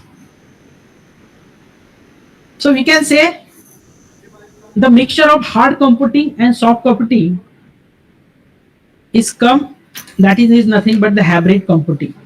So it's a combination of conventional hard computing and soft computing. So what is the need of the hybrid computing? We can say that some problems are too complex for just one method. So by combining the hard and soft computing, we can solve a real world problem more effectively. So hybrid computing is like a combining combinations of two superpowers to solve the problem. Which are the superpowers? One is the hard computing and second is the soft computing. So when we combine those two, we get the hybrid computing. We can say the basic example, like let's take a real life example from the civil engineering, that is design a bridge, and see how soft computing, hard computing and hybrid computing are used. So we take the one simple example like the design a bridge. So in bridge, design, engineers use hard computing to calculate the exact load capacity of the bridge. We can say that how much weight it can hold. They use the mathematical formulas to determine the dimension of the bridge, like the thickness of the beams or the height of the pillars. The second example, in bridge designs, engineers use shock computing to predict the environmental factors like how wind or earthquake might affect the bridge over time, how crack is developed over time, how environmental factors affects on the bridge. So they also use it to optimize the design for cost and efficiency, even when there are unpredictable factors like material availability or budget chances. Okay. Now, if you go for the hybrid computing, combines the precision of hard computing with the flexibility of soft computing in bridge design. So in bridge design, engineers use computing to create a balanced design that is both safe and cost effective. So we can use in hybrid computing, but we can use the hard computing to calculate the exact load capacity of the bridge. We can use the soft computing to predict the environmental factors, how this environment is affect on your bridge time being. So engineers use the hybrid computing to create a balanced design that is both safe and cost effective. So this is an example of the hybrid computing. Now going to the next slide, we come to our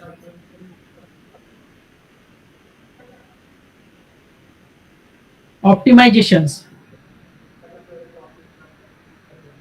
So we can say that there are two types of optimizations.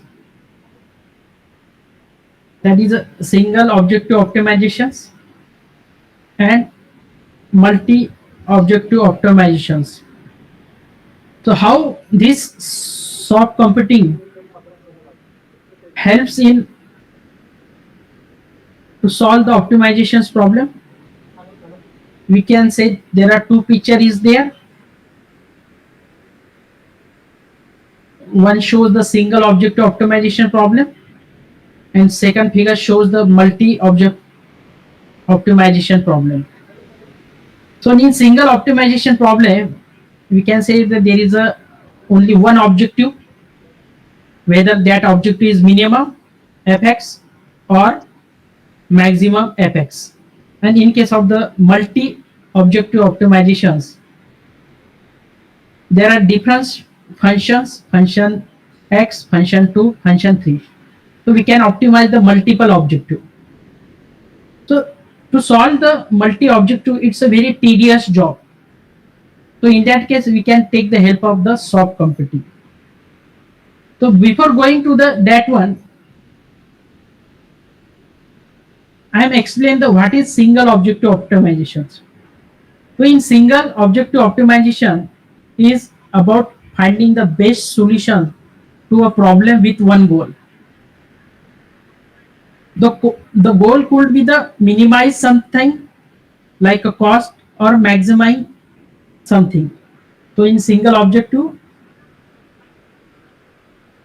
you can minimize or you can maximize. You can minimize the cost or you can maximize the performance. Like take examples, you might want to design a car that uses the least fuel. This is one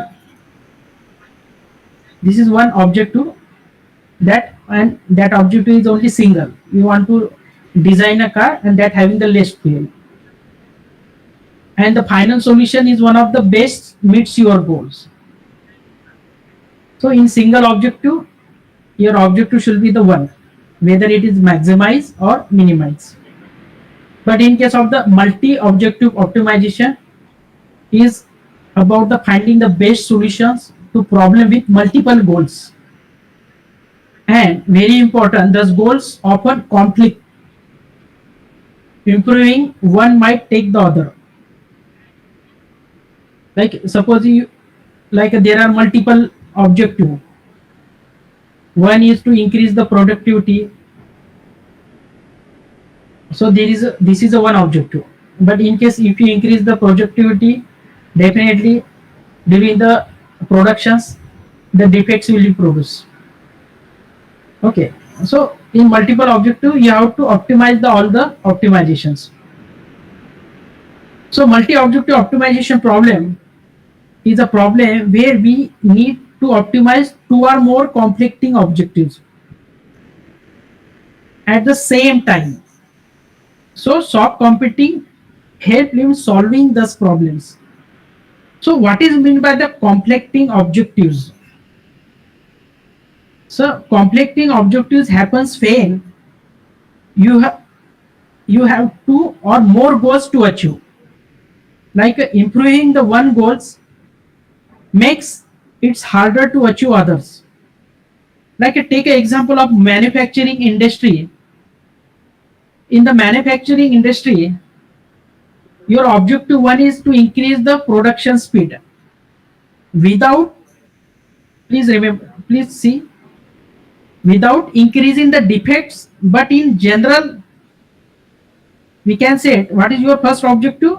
Increase the production speed, okay, without increasing its defect. But we can say in general, higher the production rate sometimes reduce the quality of the product and increase the cost. So this is a conflicting statement. If one is increased, then it affects on other. So what is objective one? Increase the production speed, and it conflicts with minimize the defect rate. But we know the faster the production may reduce the quality control. And second objective is that maximize the product quality. The conflicts it's without increasing the production cost. But in general, we know the higher the quality requires better material and precision. So your objective two is maximize the product quality, and it conflicts with the minimizing the production cost. But you know the higher the quality requires the better material. So this is nothing but the single and multiple objective functions. Right. Here we can see some example in the left hand side and right hand side. We can see one example having objective function f1 for minimum and f2 for maximum. You can see different solutions like in left hand side figure 1, 2, 3, 4 and 5. If the solution is 1, so we can see that solution 1 is a preferable to objective function f1, not objective function f2. And if you consider the solution 5, it is preferable for f2 and worse value for f1. So we can say that it has one point is good and other is a worse. So this is a concept. So this concept is called as a conflict objective function. Same in right hand side figure, we can see that in search space, one is acceptable, other is not. So conclusion is that in the multi-objective optimization problem, the objectives are conflicting in nature, and finding a optimal unique solution is a very tedious job.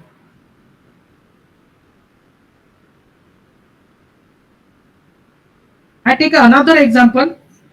There are some situation we can where both objective function are satisfied. So we can see the left hand side f1 is minimized and f2 is minimized. But in the previous slide we can see that on x axis minimum f1 and y axis maximum is f2. But here we can see f1 is also minimum and y is also minimum. So in this f1 and f2 both are minimized, and you see that dotted line is a desirable solution. This type of solution is a non-conflicting called ideal solution or ideal situation. And in general, ideal solution is very far from the real solutions. So right hand side we can see the real situation or real solutions. So in fact, in multi-objective optimization problem, that is known as a MOOP, solution is the right hand side of the figure, and in right hand side of the figure in solution space there are number of solution which is neither superior to anyone. So you select any point in the curve line is good particular to the function, but it is not good for the other point. So such solution have the special importance, and such solution is called as the Pareto solution. So I coming to the like conclusion of this slide is nothing but the soft computing technique provide a powerful tool for solving the both single and multi-objective optimization problem. While in single objective optimization is simpler and focuses on the best solution for one criteria, and in multi-objective optimizations requires a balancing trades-off among the multiple conflicting goals. The technique like genetic algorithm, particle swarm optimization, and fuzzy logics play a crucial role in tackling real-world optimization problem. And the method like genetic algorithm, fuzzy logic, or neural network are used to explore many possible solutions and find the best trade-off.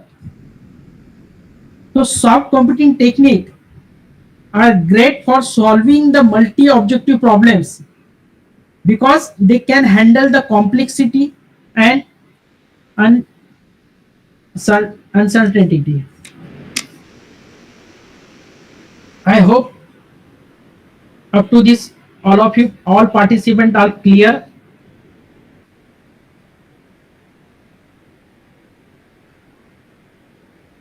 So now I come to there are three types of soft computing technique. First is a fuzzy logic, artificial neural network, genetic algorithm.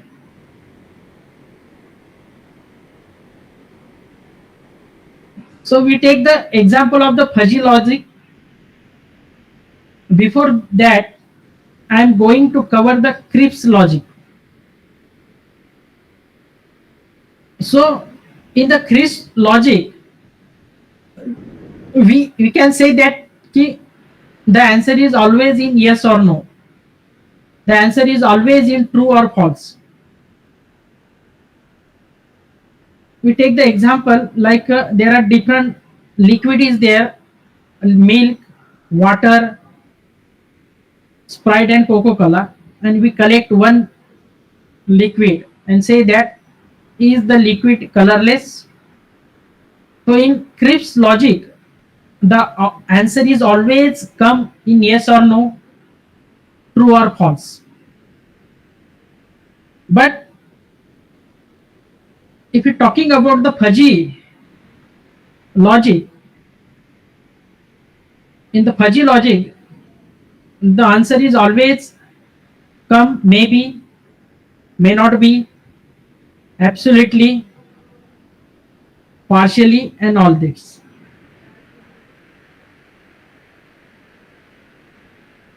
So another example of fuzzy logic is that there are different person like Ankit, Rajesh, Santosh, okay, and you ask, is the person, and out of the one person, out of this, is the person is honest? So in the fuzzy, the answer is come extremely honest, very honest, honest at times, extremely dishonest. So it gives the some score for different answer. So this is how the fuzzy logic is work. We take the one example like the word is fuzzy. How I can say that? Suppose I stay in Mumbai and say what is the today's temperature. So I am saying like it is hot. If someone is living in the Kashmir, he said today temperature is decent. So you are giving the different answer. So you are staying like in Maharashtra, and now in like in rainy season and all the things, we always say the different temperatures and different answer for different persons. So fuzzy logic is a way of thinking that allows machine to handle the uncertain or approximate informations just like human do. In real life, not everything is just yes or no, true or false, or black or white. There are many shades in between. So fuzzy logic helps computer and machines to understand the things in flexible way rather than just 0 or 1, rather than false or true. So it is useful in situation where things are not completely clear, such as warm weather or tall persons. I already told you, if the temperature is 30 degrees Celsius or 40 degrees Celsius or in between, some people may call it hot while other may call it warm. So fuzzy logic helps the handle this kind of thinking. So in short, we can say the fuzzy logic helps machines understand the in-between values and make better real life decisions. So I will go through only the overviews of this technique. I am not go through the details. Okay, same in this PPT you can say is the water is hot. Okay, so in Cripps logic it is yes or no, but in fuzzy the answer is come like very much, little, or very less. This is a fuzzy logic. So this is a working principle, how it is work. Okay. Then I come to the artificial neural network. I only go through the overview. What is the artificial neural network with some example. Okay, so those are the technique of the soft computing. So artificial neural network works like a mini version of the human brain. It takes the input, process it, and gives an output. So just like how our brain recognize the object, sounds, and patterns. It has mainly the three main parts. That is the input layer. That input layer receives the data. We can take the example image or voice and something. Then second is the hidden layers. That hidden layer process the data using the artificial neurons. And last one is the output layers. It gives the final result. after processing the data, the ANN makes the final decision. Like imagine we want an ANA to identify whether the picture is of cat or dog. You can see the right hand side, there is a beautiful picture of the cat or dog, and you want to identify whether the picture is of cat or dog. Okay, so you can easily identify it is a cat or dog. But if you put the data in the ANA, so what the step one is to input the layer that it receive the informations. So ANA receive an image in an animal. After this image is converted into the numbers, right? We can say the 0 and 1. Those numbers are fed into the network as input, and then it passes through the hidden and output layers, and finally it gives a like a approximate or probability score to predict what is the image, and the result is come like if it is 90% cat and 10% dog, the ANA says this is a cat. What is the output result? I already told you ki there are 3 layers: input layers, hidden layers, and output layers. In input layer, receive the data. In hidden layers, it is processing the data, and output layer gives you a final result. If the result is 90% cat and 10% dog, then ANA says this is a cat. If the result is 20% cat and 80% dog, so ANA says this is a dog. So we can say that the artificial neural network is a computer system designed to work like the human brain. Okay. So if you're talking about the human brain, our brain contains neurons like that help us think, learn, and remember things. So AN are made up of artificial neurons that are connected in layers just like neurons in the brains.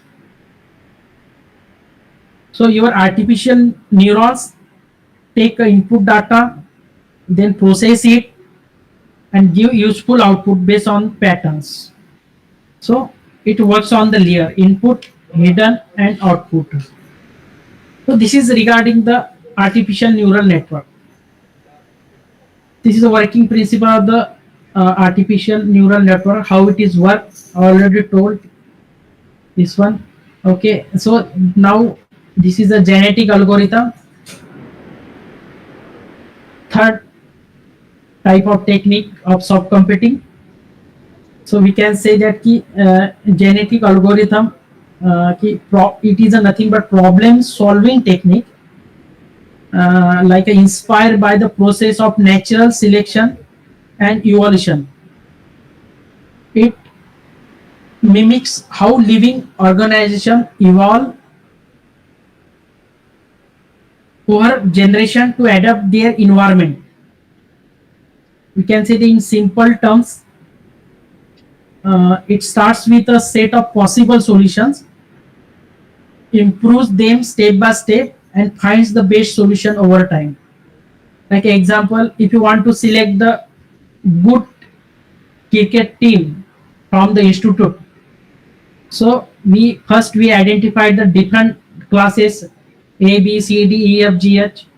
Okay, and from the A, B, C, D, you require to select the good candidate based upon their history, whether they are interested in the cricket or not.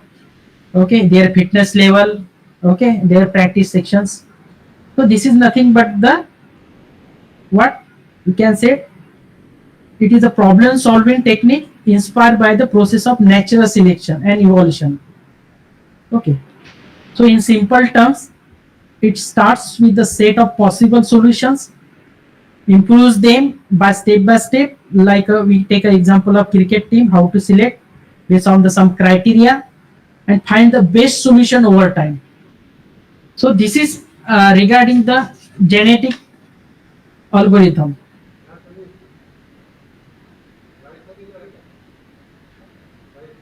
Okay, now we discuss some like a real life optimization example of the soft computing. So in pictures, you see that there is smart traffic management system STMS. So several cities like Singapore, Los Angeles, Dubai have implement the smart traffic management system using AI, IoT, Internet of Things, and soft computing technique to optimize the urban mobility. Okay. If you take an example of Mumbai, and Mumbai traffic police uses AI-based system to monitor and manage the traffic. The system rely on CCTV cameras, sensor, and real-time data analysis to optimize the traffic flow. But while the systems use machine learning and data analytics, they may not yet fully utilize. But in smart cities missions, okay, the Mumbai has been explored the advanced traffic management solutions, including the AI and ANA based system to optimize traffic flow and reduce the congestion. Also, several academic and research institutions in India are working on ANA based traffic prediction model. Like if we take the example of Indian Institute of Technology Bombay, like that conducted research on this using artificial neural network for traffic flow prediction and optimizations. And if you're talking about the like BMC, Mumbai Municipal Corporation, and the MMRDA, that is a Metropolitan Region Development Authority, have collaborated with each company to develop AI-driven traffic management system. And the systems may incorporate ANA-based model in the futures. But if you're talking about some cities like Singapore, Dubai, and Los Angeles, they have already started or implemented the smart traffic management system in some areas. But there are certain challenges like in implementing the ANA based systems. The challenges is nothing but the data availability, like ANA requires the large amount of high quality of data, and infrastructure limitations like the Mumbai road infrastructure is all of you know. If you're talking about the Mumbai, Pune, okay. And second important is the cost and scalability. So implementing the ANA based system across a city as a large and complex, as we know, the Mumbai and Pune requires a significant investment and scalability. So this is one example of the soft computing in the smart traffic management system. The second example in right hand side, you say that the picture of metro train. So this is a picture of Tokyo Metro. We know the Tokyo Metro is one of the busiest subway system in the world, carrying millions of passengers daily. And to avoid the train breakdowns and delays, Tokyo Metro uses AI-based predictive maintenance, which relies on soft computing technique. The soft computing technique like a neural network, fuzzy logic, and genetic algorithms, also known as the evolutionary algorithm.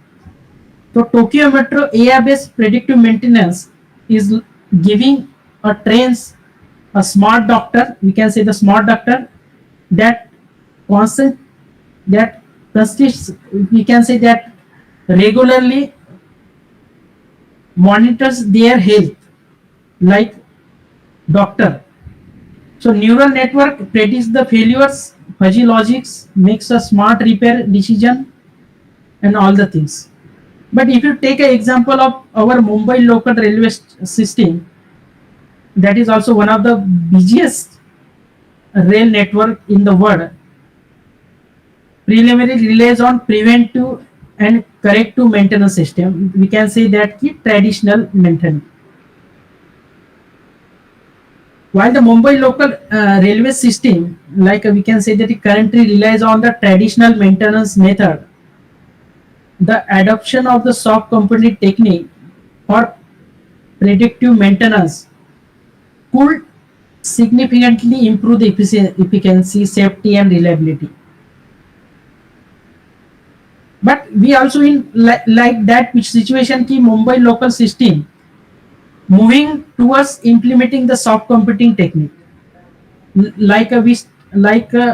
early last 6 to 7 months, they are started the pilot projects. They are planning with a small scale pilot projects to test the feasibility of predictive maintenance and specific areas. Also, we take the example of Tesla company. All of you know the Tesla company. We take the Tesla autopilot and full self-driving features allows to car drive without human help. So this is a beautiful example of soft computing.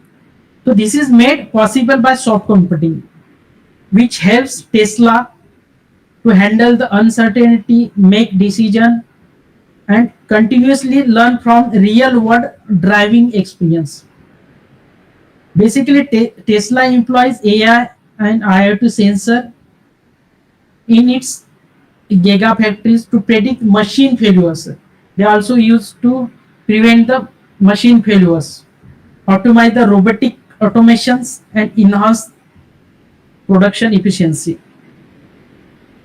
So in future, you have to see soft computers are used in the smart traffic management system, STMS. Second example is the Tokyo Metro. They are also use the soft computing. And in India, there are several challenges like the infrastructures to run the heavy data and all the things.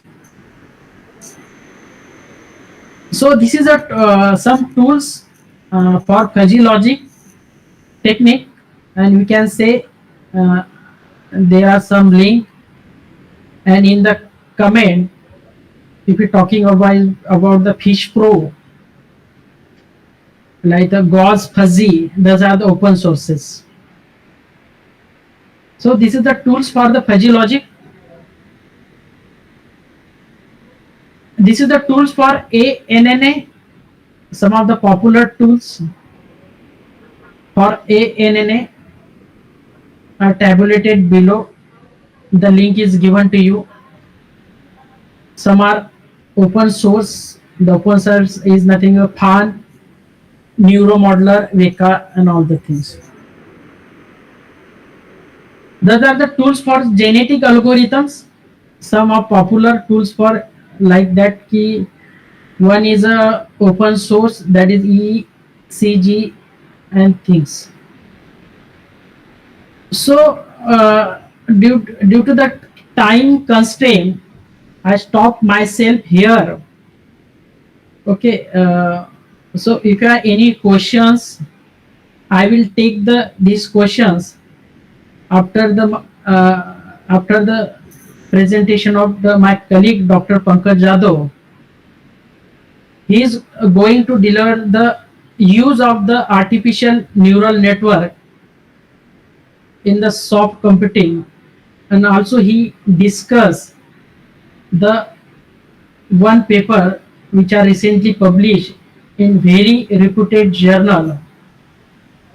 So I will take the questions after their session, and meanwhile you can post your questions or any queries in the chat box. So now I am going over this stage to my friends Dr. Pankaj Jadhav. Are you ready, sir? Yes, sir. I am ready. Okay. So I stop myself due to the time constraint. Okay. So hope all of it clear about the basic concept of the soft computing, how this soft computing are utilized in the optimizations. Okay, then we also cover the basic concept of the hard computing, the difference between the soft computing and hard computing. Okay, if you solve the multi-complex problem, then we can use the hybrid computing.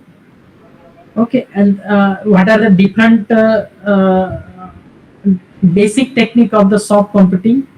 Okay, I go through the only overviews. Okay, because in 1 or 2 lecture it is not possible to cover the fuzzy logic, artificial neural network, and a genetic algorithm. I tried to explain in very simple language, taking the some real examples. Hope it is beneficial for you. Okay, now I hand over this stage to my colleague Dr. Pankaj Jadhav sir. And if you have any questions, I will take after their sections. So I stop my screen. It is okay, Sagar sir? Yes, sir. Yes, sir. It is okay. Now I welcome Professor Pankaj Jadhav sir for the further session. Thank you, Sagar sir.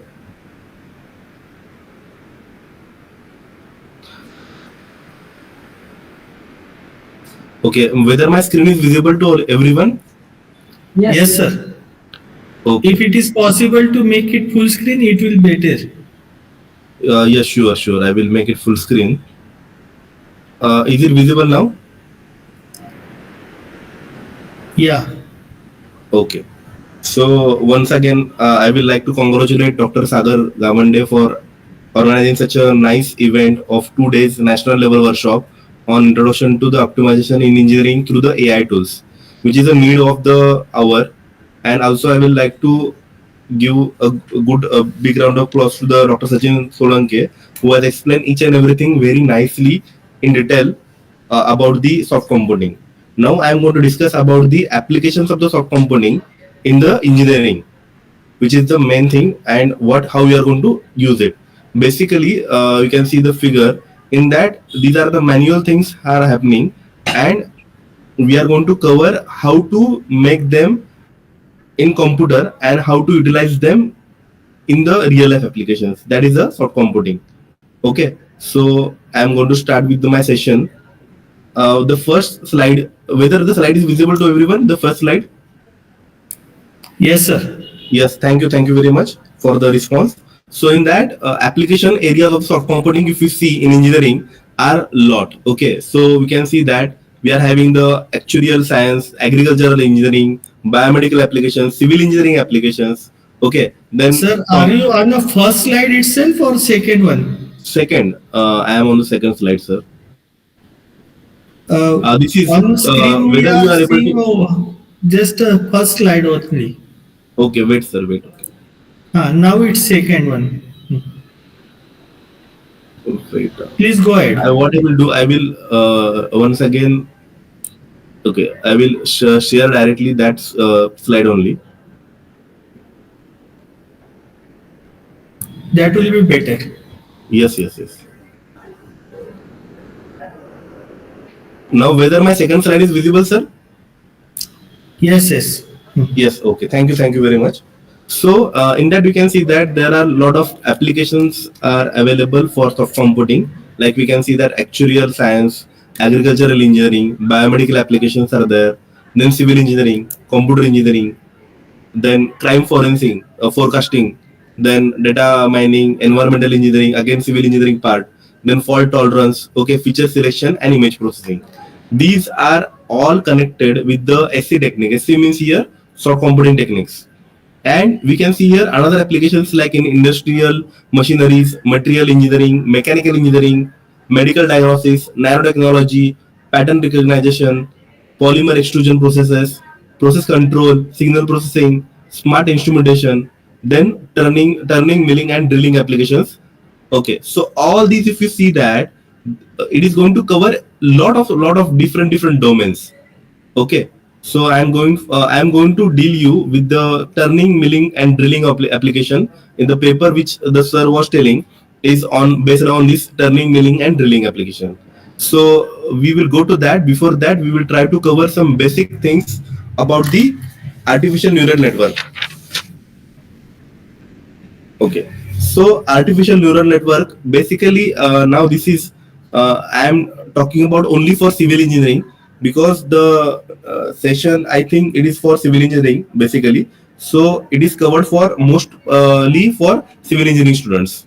So artificial neural network is going to mimic the human brain for data storage and retrieval. Second thing is that artificial neural network having a lot of applications in civil engineering for predicting, modeling, and optimization. The key concept we are going to have in artificial neural network are neurons, layers, training, and activation functions. We are going to see that in detail in next slides. So basically, before going to next slide, we are going to cover the applications of the ANN basically in civil engineering. So we are going to have some basic applications like the structural health monitoring and damage detection by using the ANN. Then the predicting the concrete strength, whatever we are using for the building construction, bridge construction, that strength can be predicted by using the ANN. Then traffic flow prediction and optimization. Traffic flow prediction is explained by Sachin sir very nicely in deeply. Then water resource management and flood forecasting is again very important area which is can be covered by using the ANN. Then geotechnical engineering, soil classification, and settlement prediction.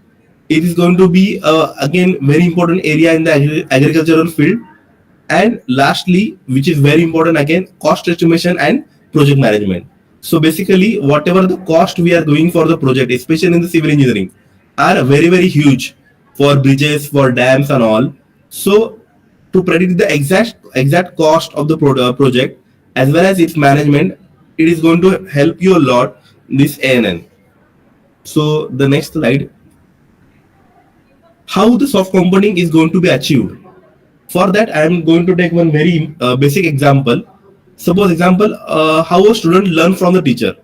Okay, basically all of our here teacher, so they are going to correlate this very well. So first, the teacher asks questions and tell them the answers. Then this is one technique. Second technique is that teacher put questions and hint the answer and ask whether the answers are correct or not to the students. Then third thing, student thus learn a topic and store in his memory. Based on the knowledge, he solves the new problems. Okay, this is how the human brain works. And based on this concept, artificial neural network is also going to solve the problems. Okay, so any doubt up to here to anyone?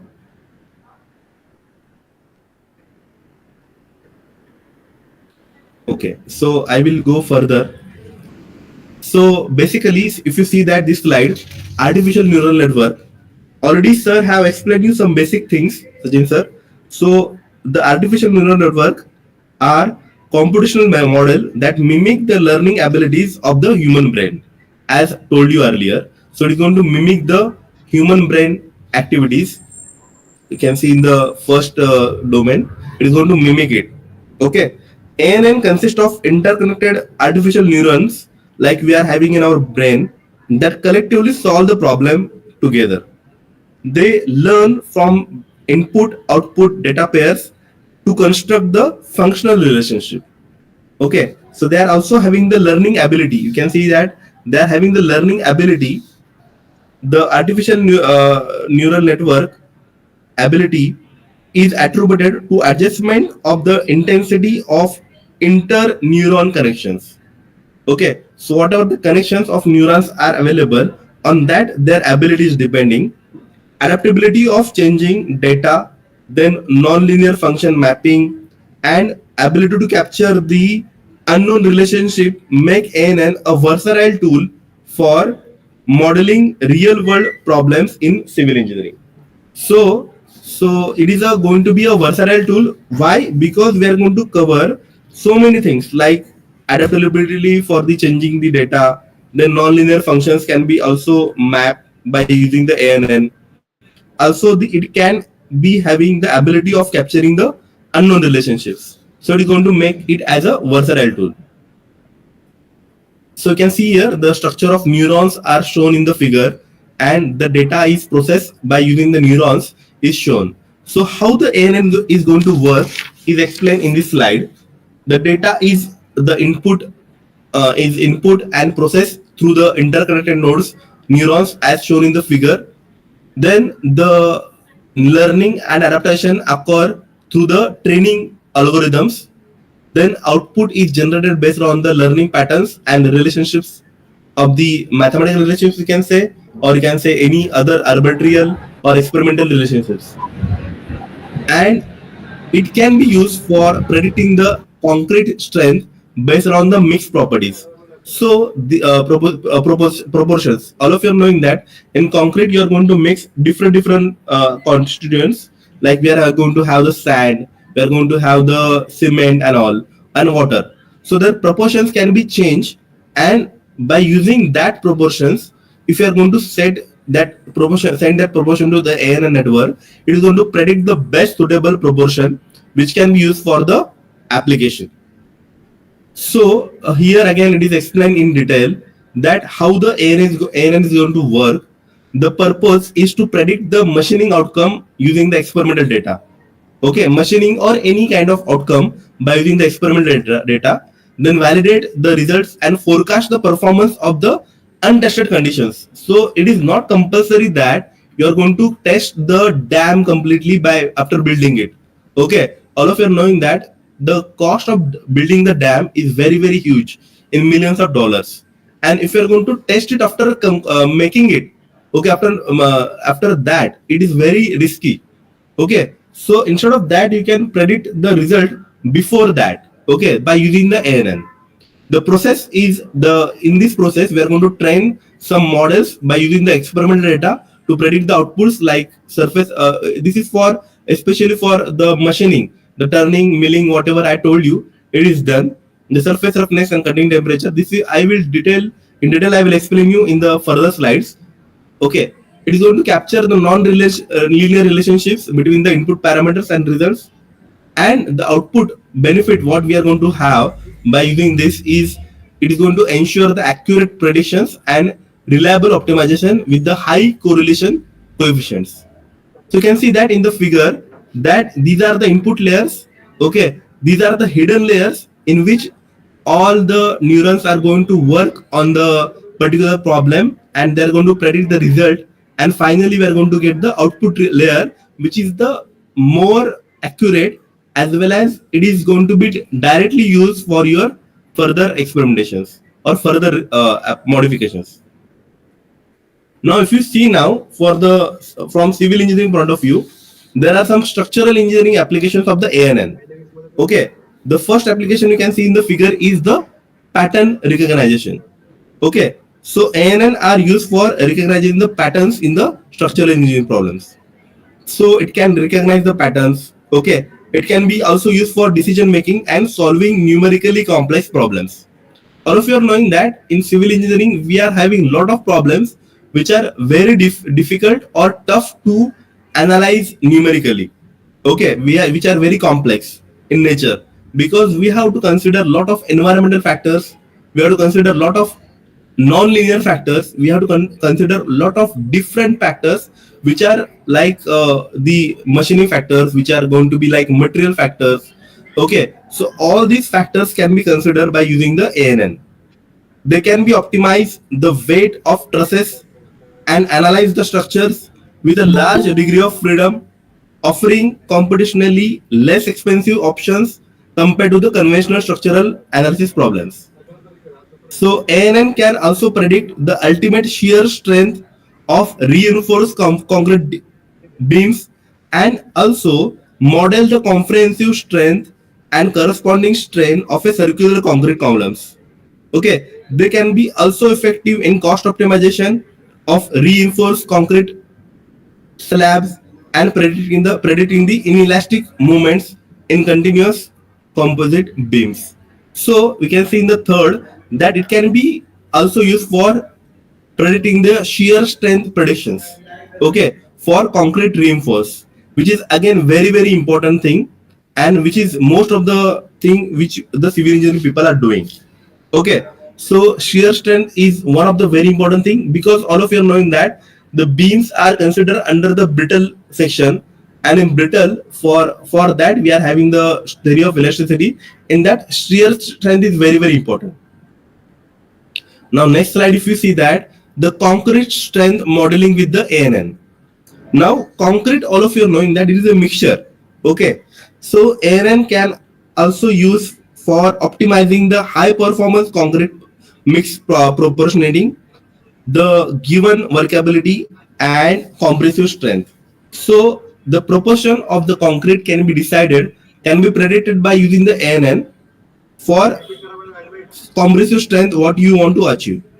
They can predict the 28 day, see in the second figure, 28 day second thing, strength prediction, 28 day compressive strength of concrete using the multi-layer feed forward net or neural network can be used, or considering the parameters like mix design, specimen size, curing techniques, or environmental conditions. These are the different domains or different non-linearity which are going to come in the picture, and that all can be covered by using the ANN. Then there is ANN can be also used for the third one, like some slump modeling. Okay, the slump of fly ash and slack concrete. Okay, exploring the complex non-linear relationship between the concrete components and the slump. Nowadays, because of the sustainability, we are going for this kind of things, this kind of innovations. We are using the fly ash and slag concretes for constructing some parts. They also predict the compressive strength of structural lightweight concrete after various curing periods. So nowadays we are also going for some structures which are going to have good compressive strength, but they are lightweight. So that can also be tested by using the ANN. Now if you are going for the next application of the civil engineering is geotechnical engineering applications by using the ANN. Now again, this is one of the very important branch of the civil engineering, geotechnical engineering. So ANN can predict the settlement of shallow foundations or the can say cohesional soils outperforming the traditional methods. So the first one is the settlement predictions. So cohesionless soil means you are knowing that there are two properties of the material. One is adhesion and cohesion. Adhesion is a property of the material which is going to attract the molecules of the other material. But in cohesion, same material molecules of soil will going to attract themselves. Okay, so that model can be also made by using the ANN. They are also be going to use the predicting the liquefaction cycle resistance ratio. You can see in the second model that ANN also can predict the liquefaction cycle resistance ratio of the sands. That can be used by that can be done by using the laboratory data, then effectively capturing the liquefaction resistance under the varying initial conditions. Also, the ANN model can be developed based on the field test result for predicting the dynamic soil pile interactions. Okay, so that can be done by using the coupled motion. Additionally, ANN can also study the pile cap resistance under the lateral loads, capturing the phenomenon of studying the interferences of the different parameters. Sorry. So this can be done by using ANN.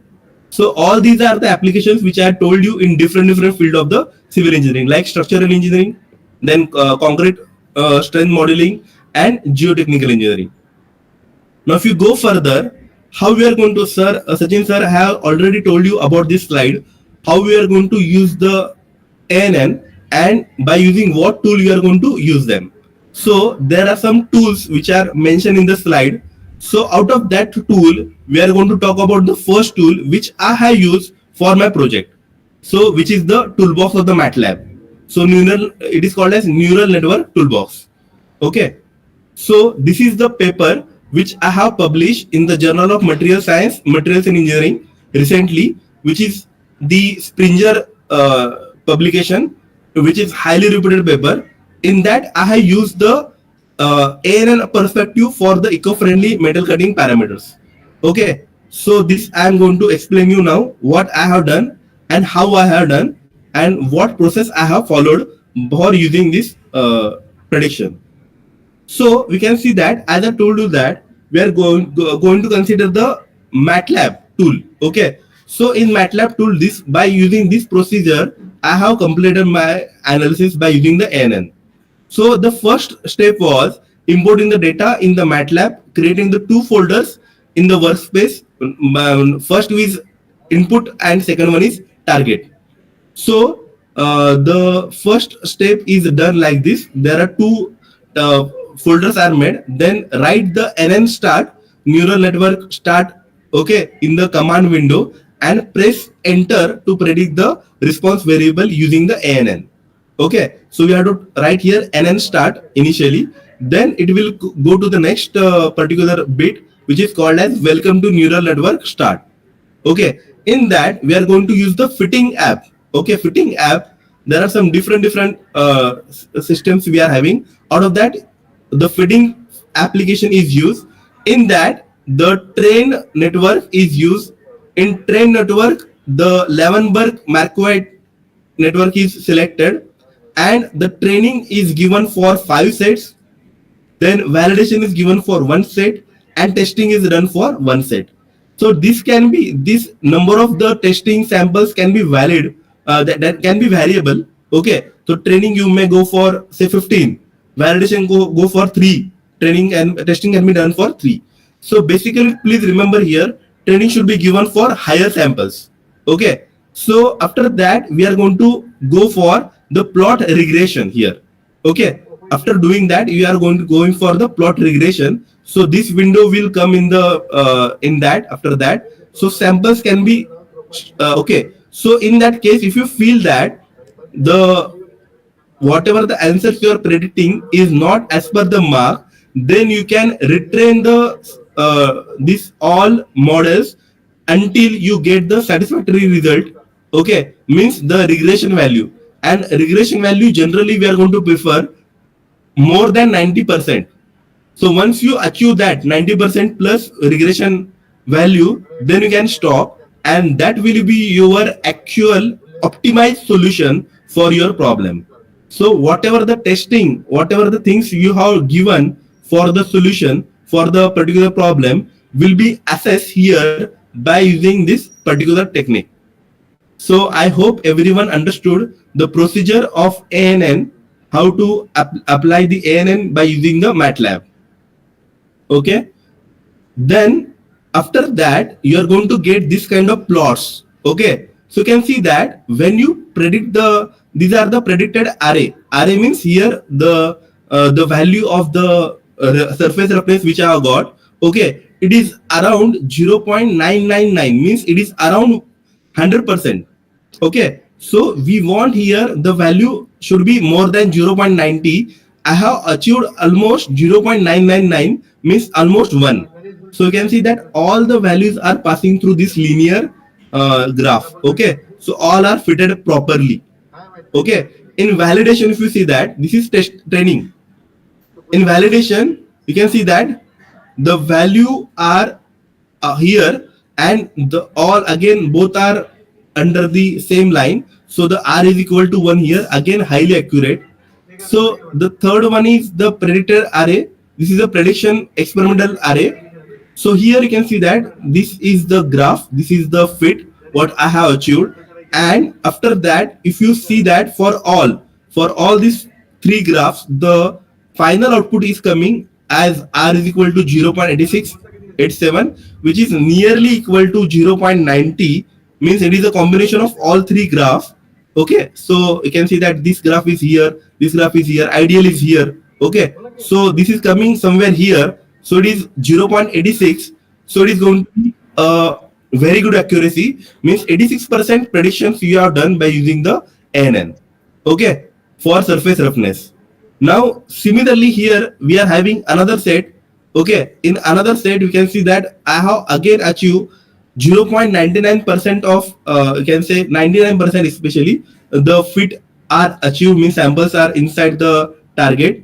Okay, then here you can see that not a single thing was there. Here also there is nothing to show. So here if you combine all three graphs, you are going to have the overall accuracy of 97% for the data set. Okay, this data set was for the second one was second feature was temperature. Then the third feature which I have predicted by using the ANN is the cutting force in the milling operation. Now you can see that here also I have achieved 0.99, means 9.98% of achieve target I have achieved in the training data set.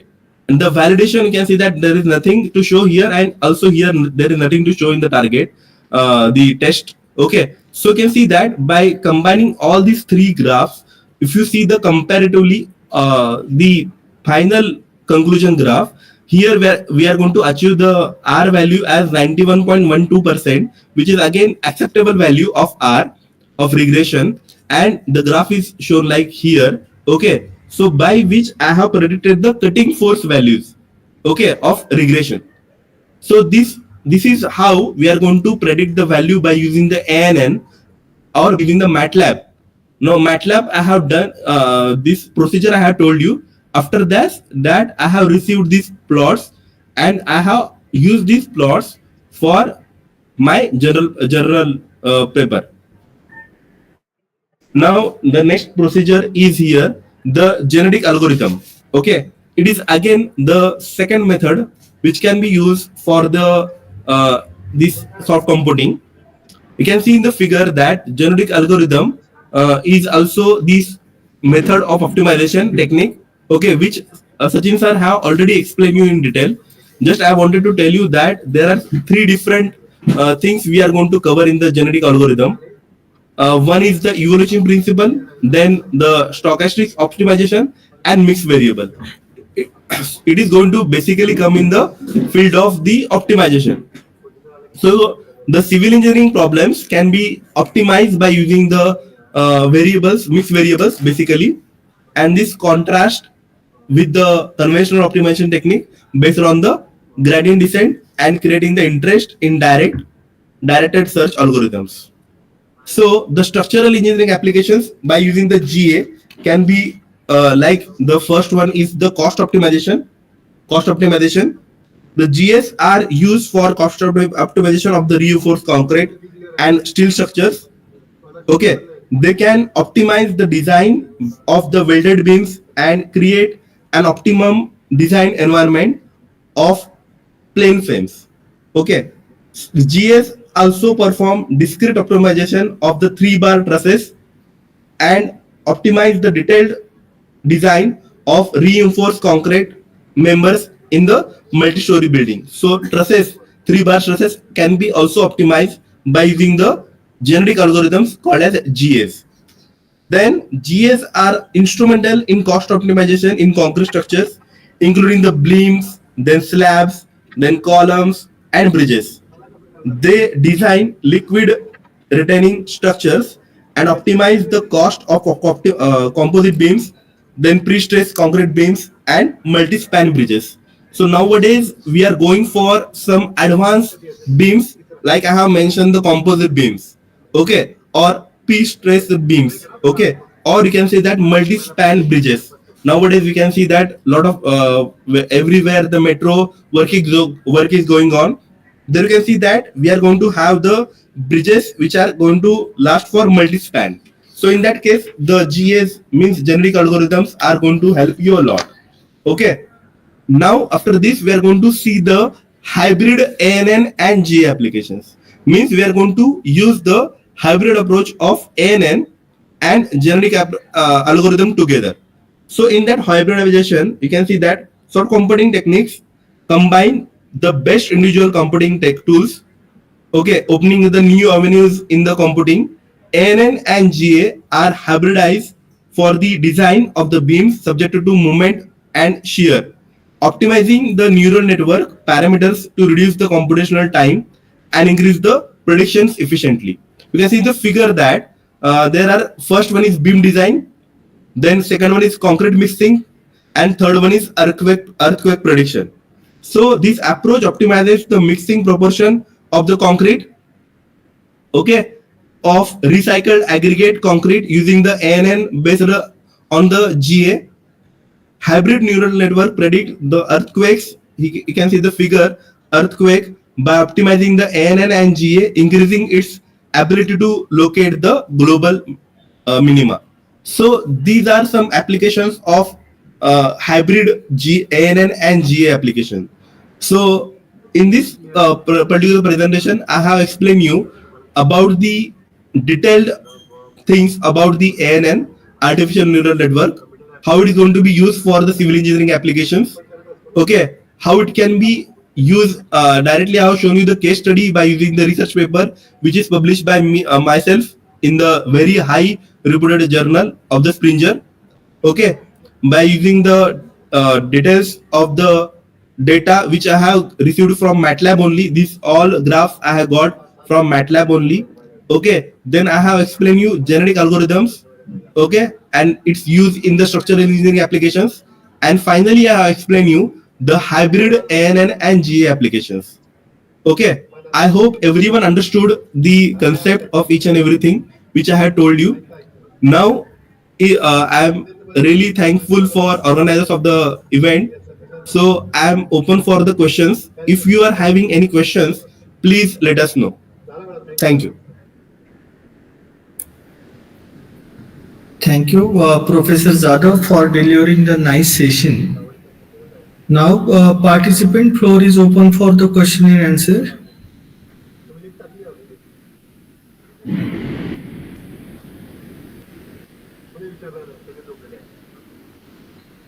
Participants,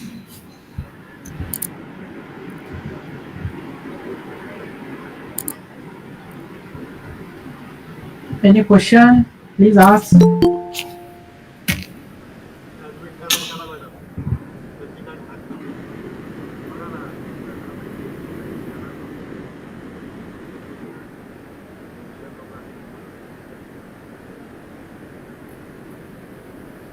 Zadav sir.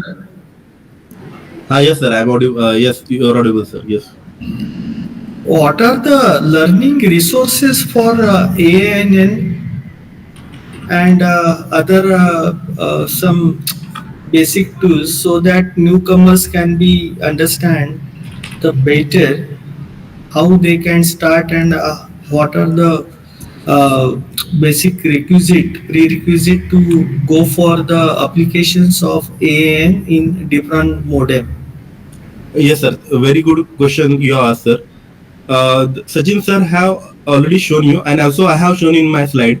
There are some resources available in the link. Okay, that link we will share with you, sir.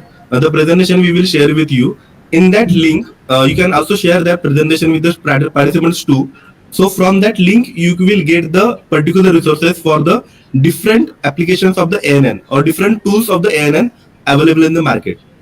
The second thing is that the MATLAB I have used as a ANN tool for my research paper.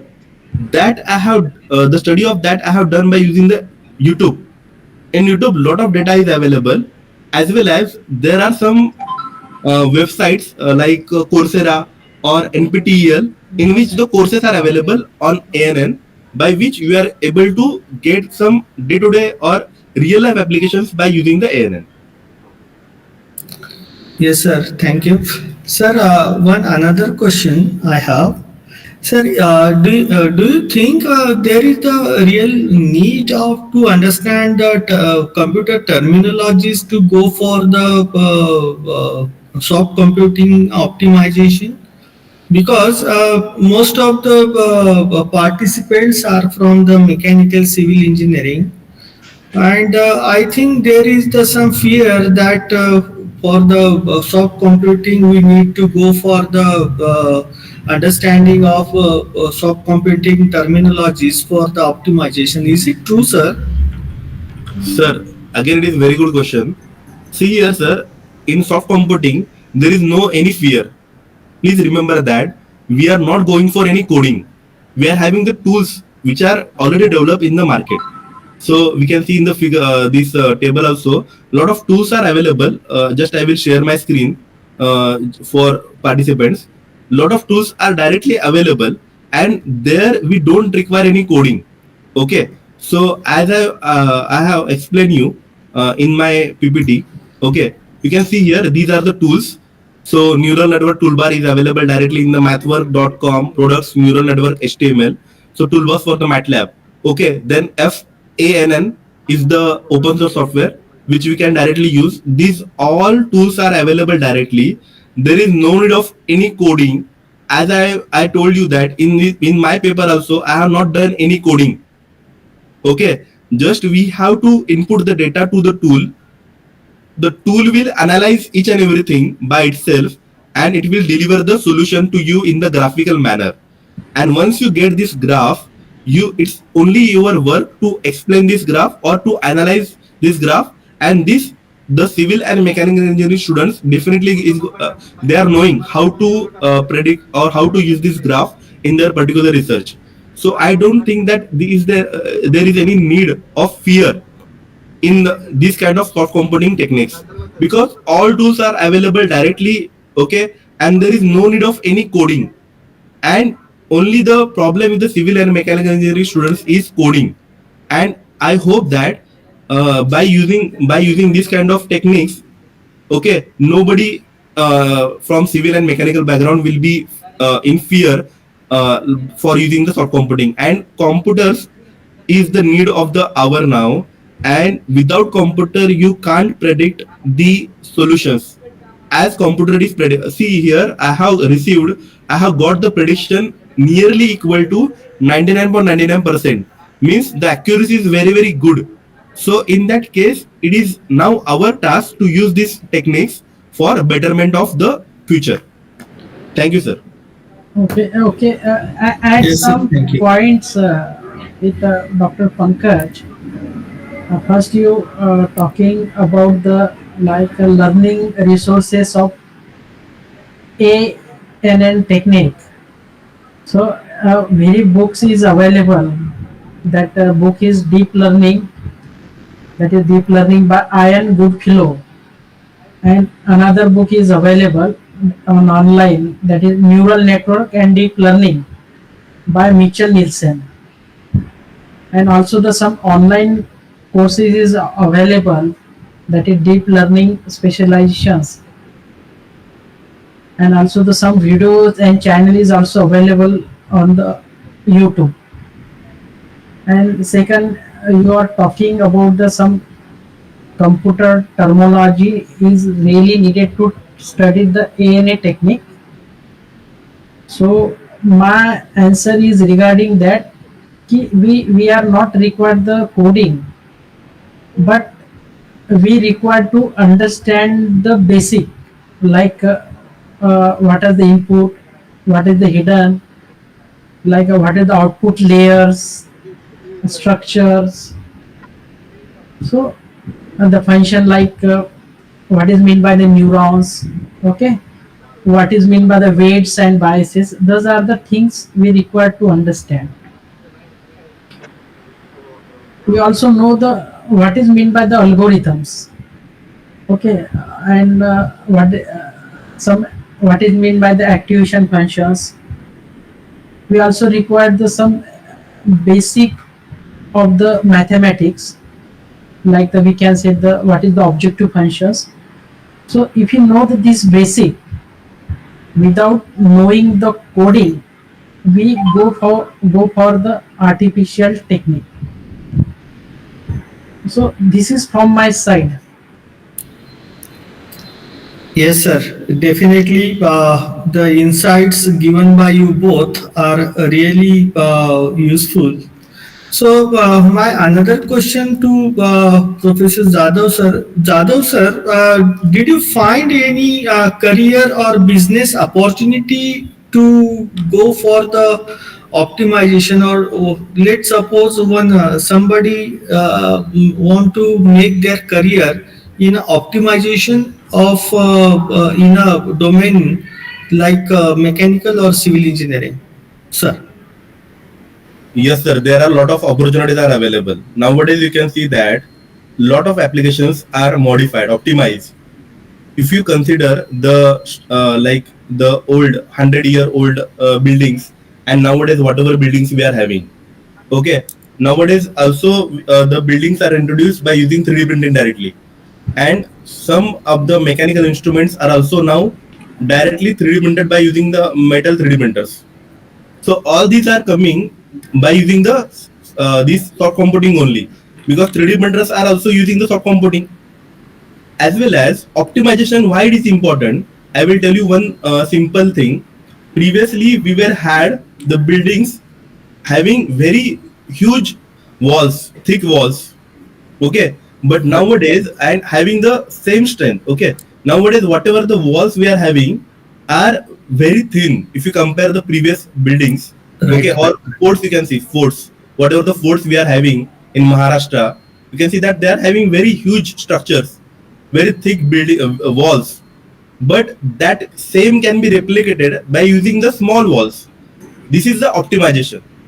Also you can see that in the cars, especially for mechanical engineering students, the cars, you can see that the previous cars were very sturdy, very heavy, having very low mileage, but nowadays the cars whatever we are having, by their shape optimization, okay, by understanding the CFD, the flow, the, you can say, smooth The triangle formula. yes. So because of that, lot of improvement have achieved in that field, and now we are able to get that kind of good mileage as well as strength for the vehicles. The same thing is also valid for the aeroplanes and naval ships. So lot of career opportunities are available in this field, sir. And if anyone is very good in the computer, so they are going to get the white collar job, especially in civil and mechanical engineering. Students want white collar job, and that white collar job you are going to achieve by using the soft computing techniques, sir. Thank you. Okay. Can I Rightly said. can I add some points here? Please, sir. Please, sir. Please, sir. Okay. So in my during my session, I took one example of the design a bridge, where we can use the soft computing like to optimize the structural optimizations. Okay. We can also use of soft computing in the predictive maintenance, that we can forecasting the infrastructure deteriorations. Okay, so those are the, like we can say that the opportunities in civil engineering by using the ANA or soft computing.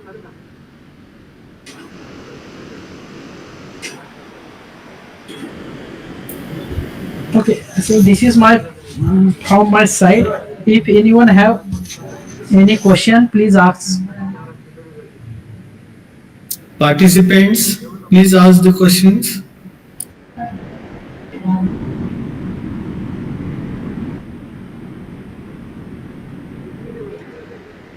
Again, I request to the participant, please give the genuine feedback.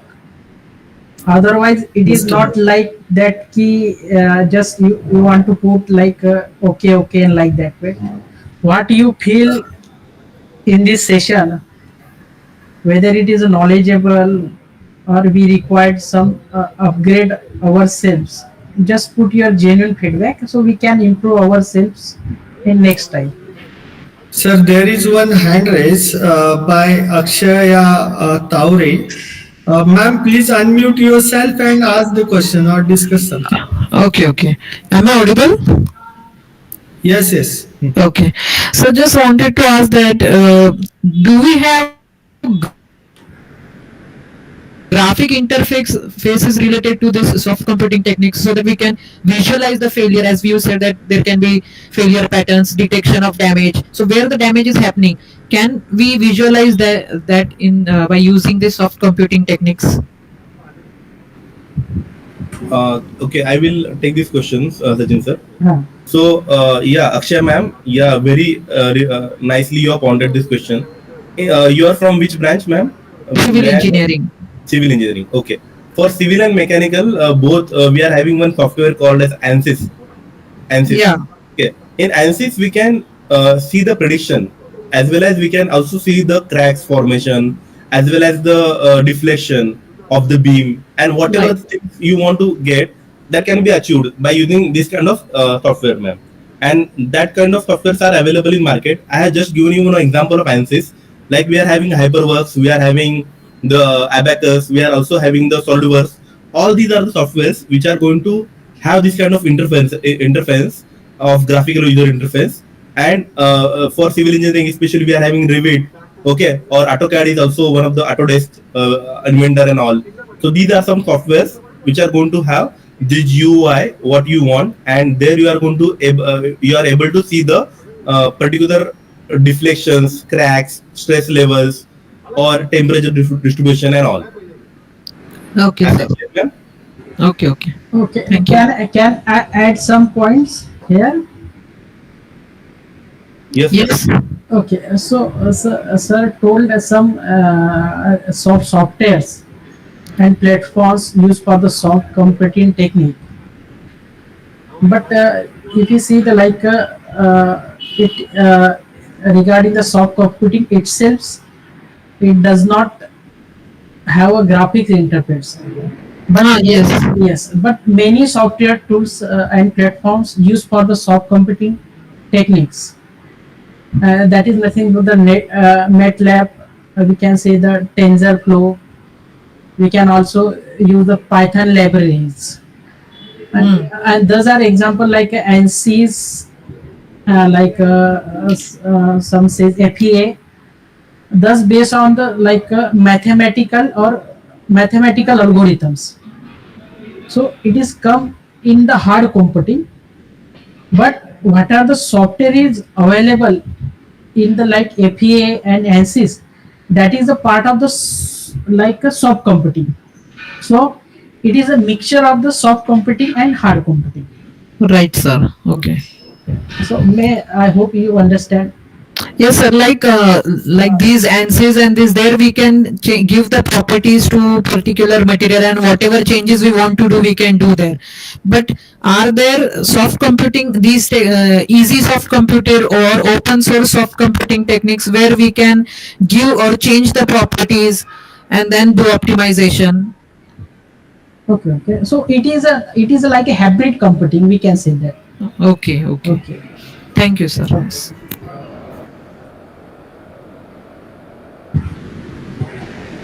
Okay, thank you, Professor Solanke sir and Jadhav sir, for your insightful session.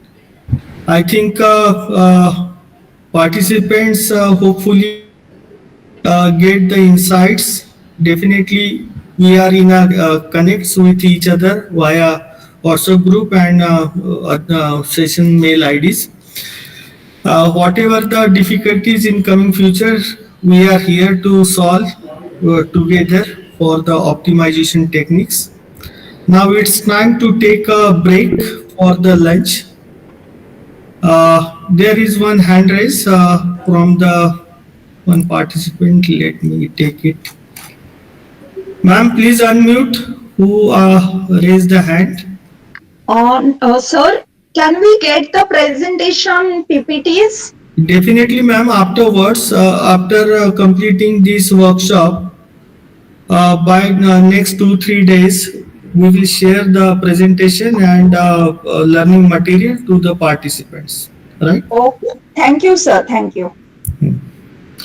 So, all participants request to fill the feedback form so that your attendance can be marked and it is easy to get the workshop certificate.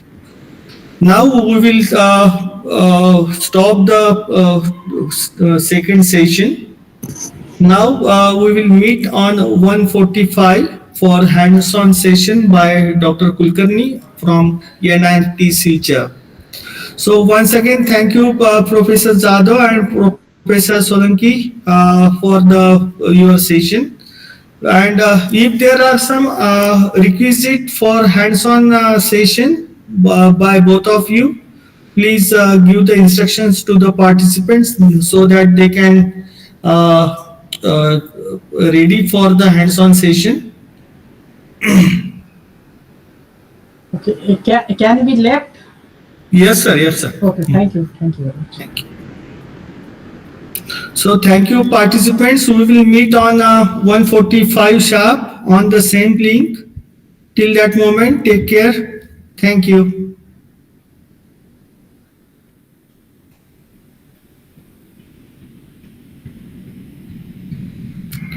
Amruta ma'am, please stop the recording and meeting.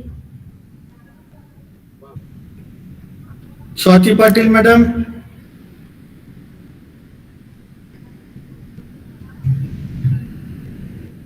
Stop the recording. Stop the live. Yes, sir.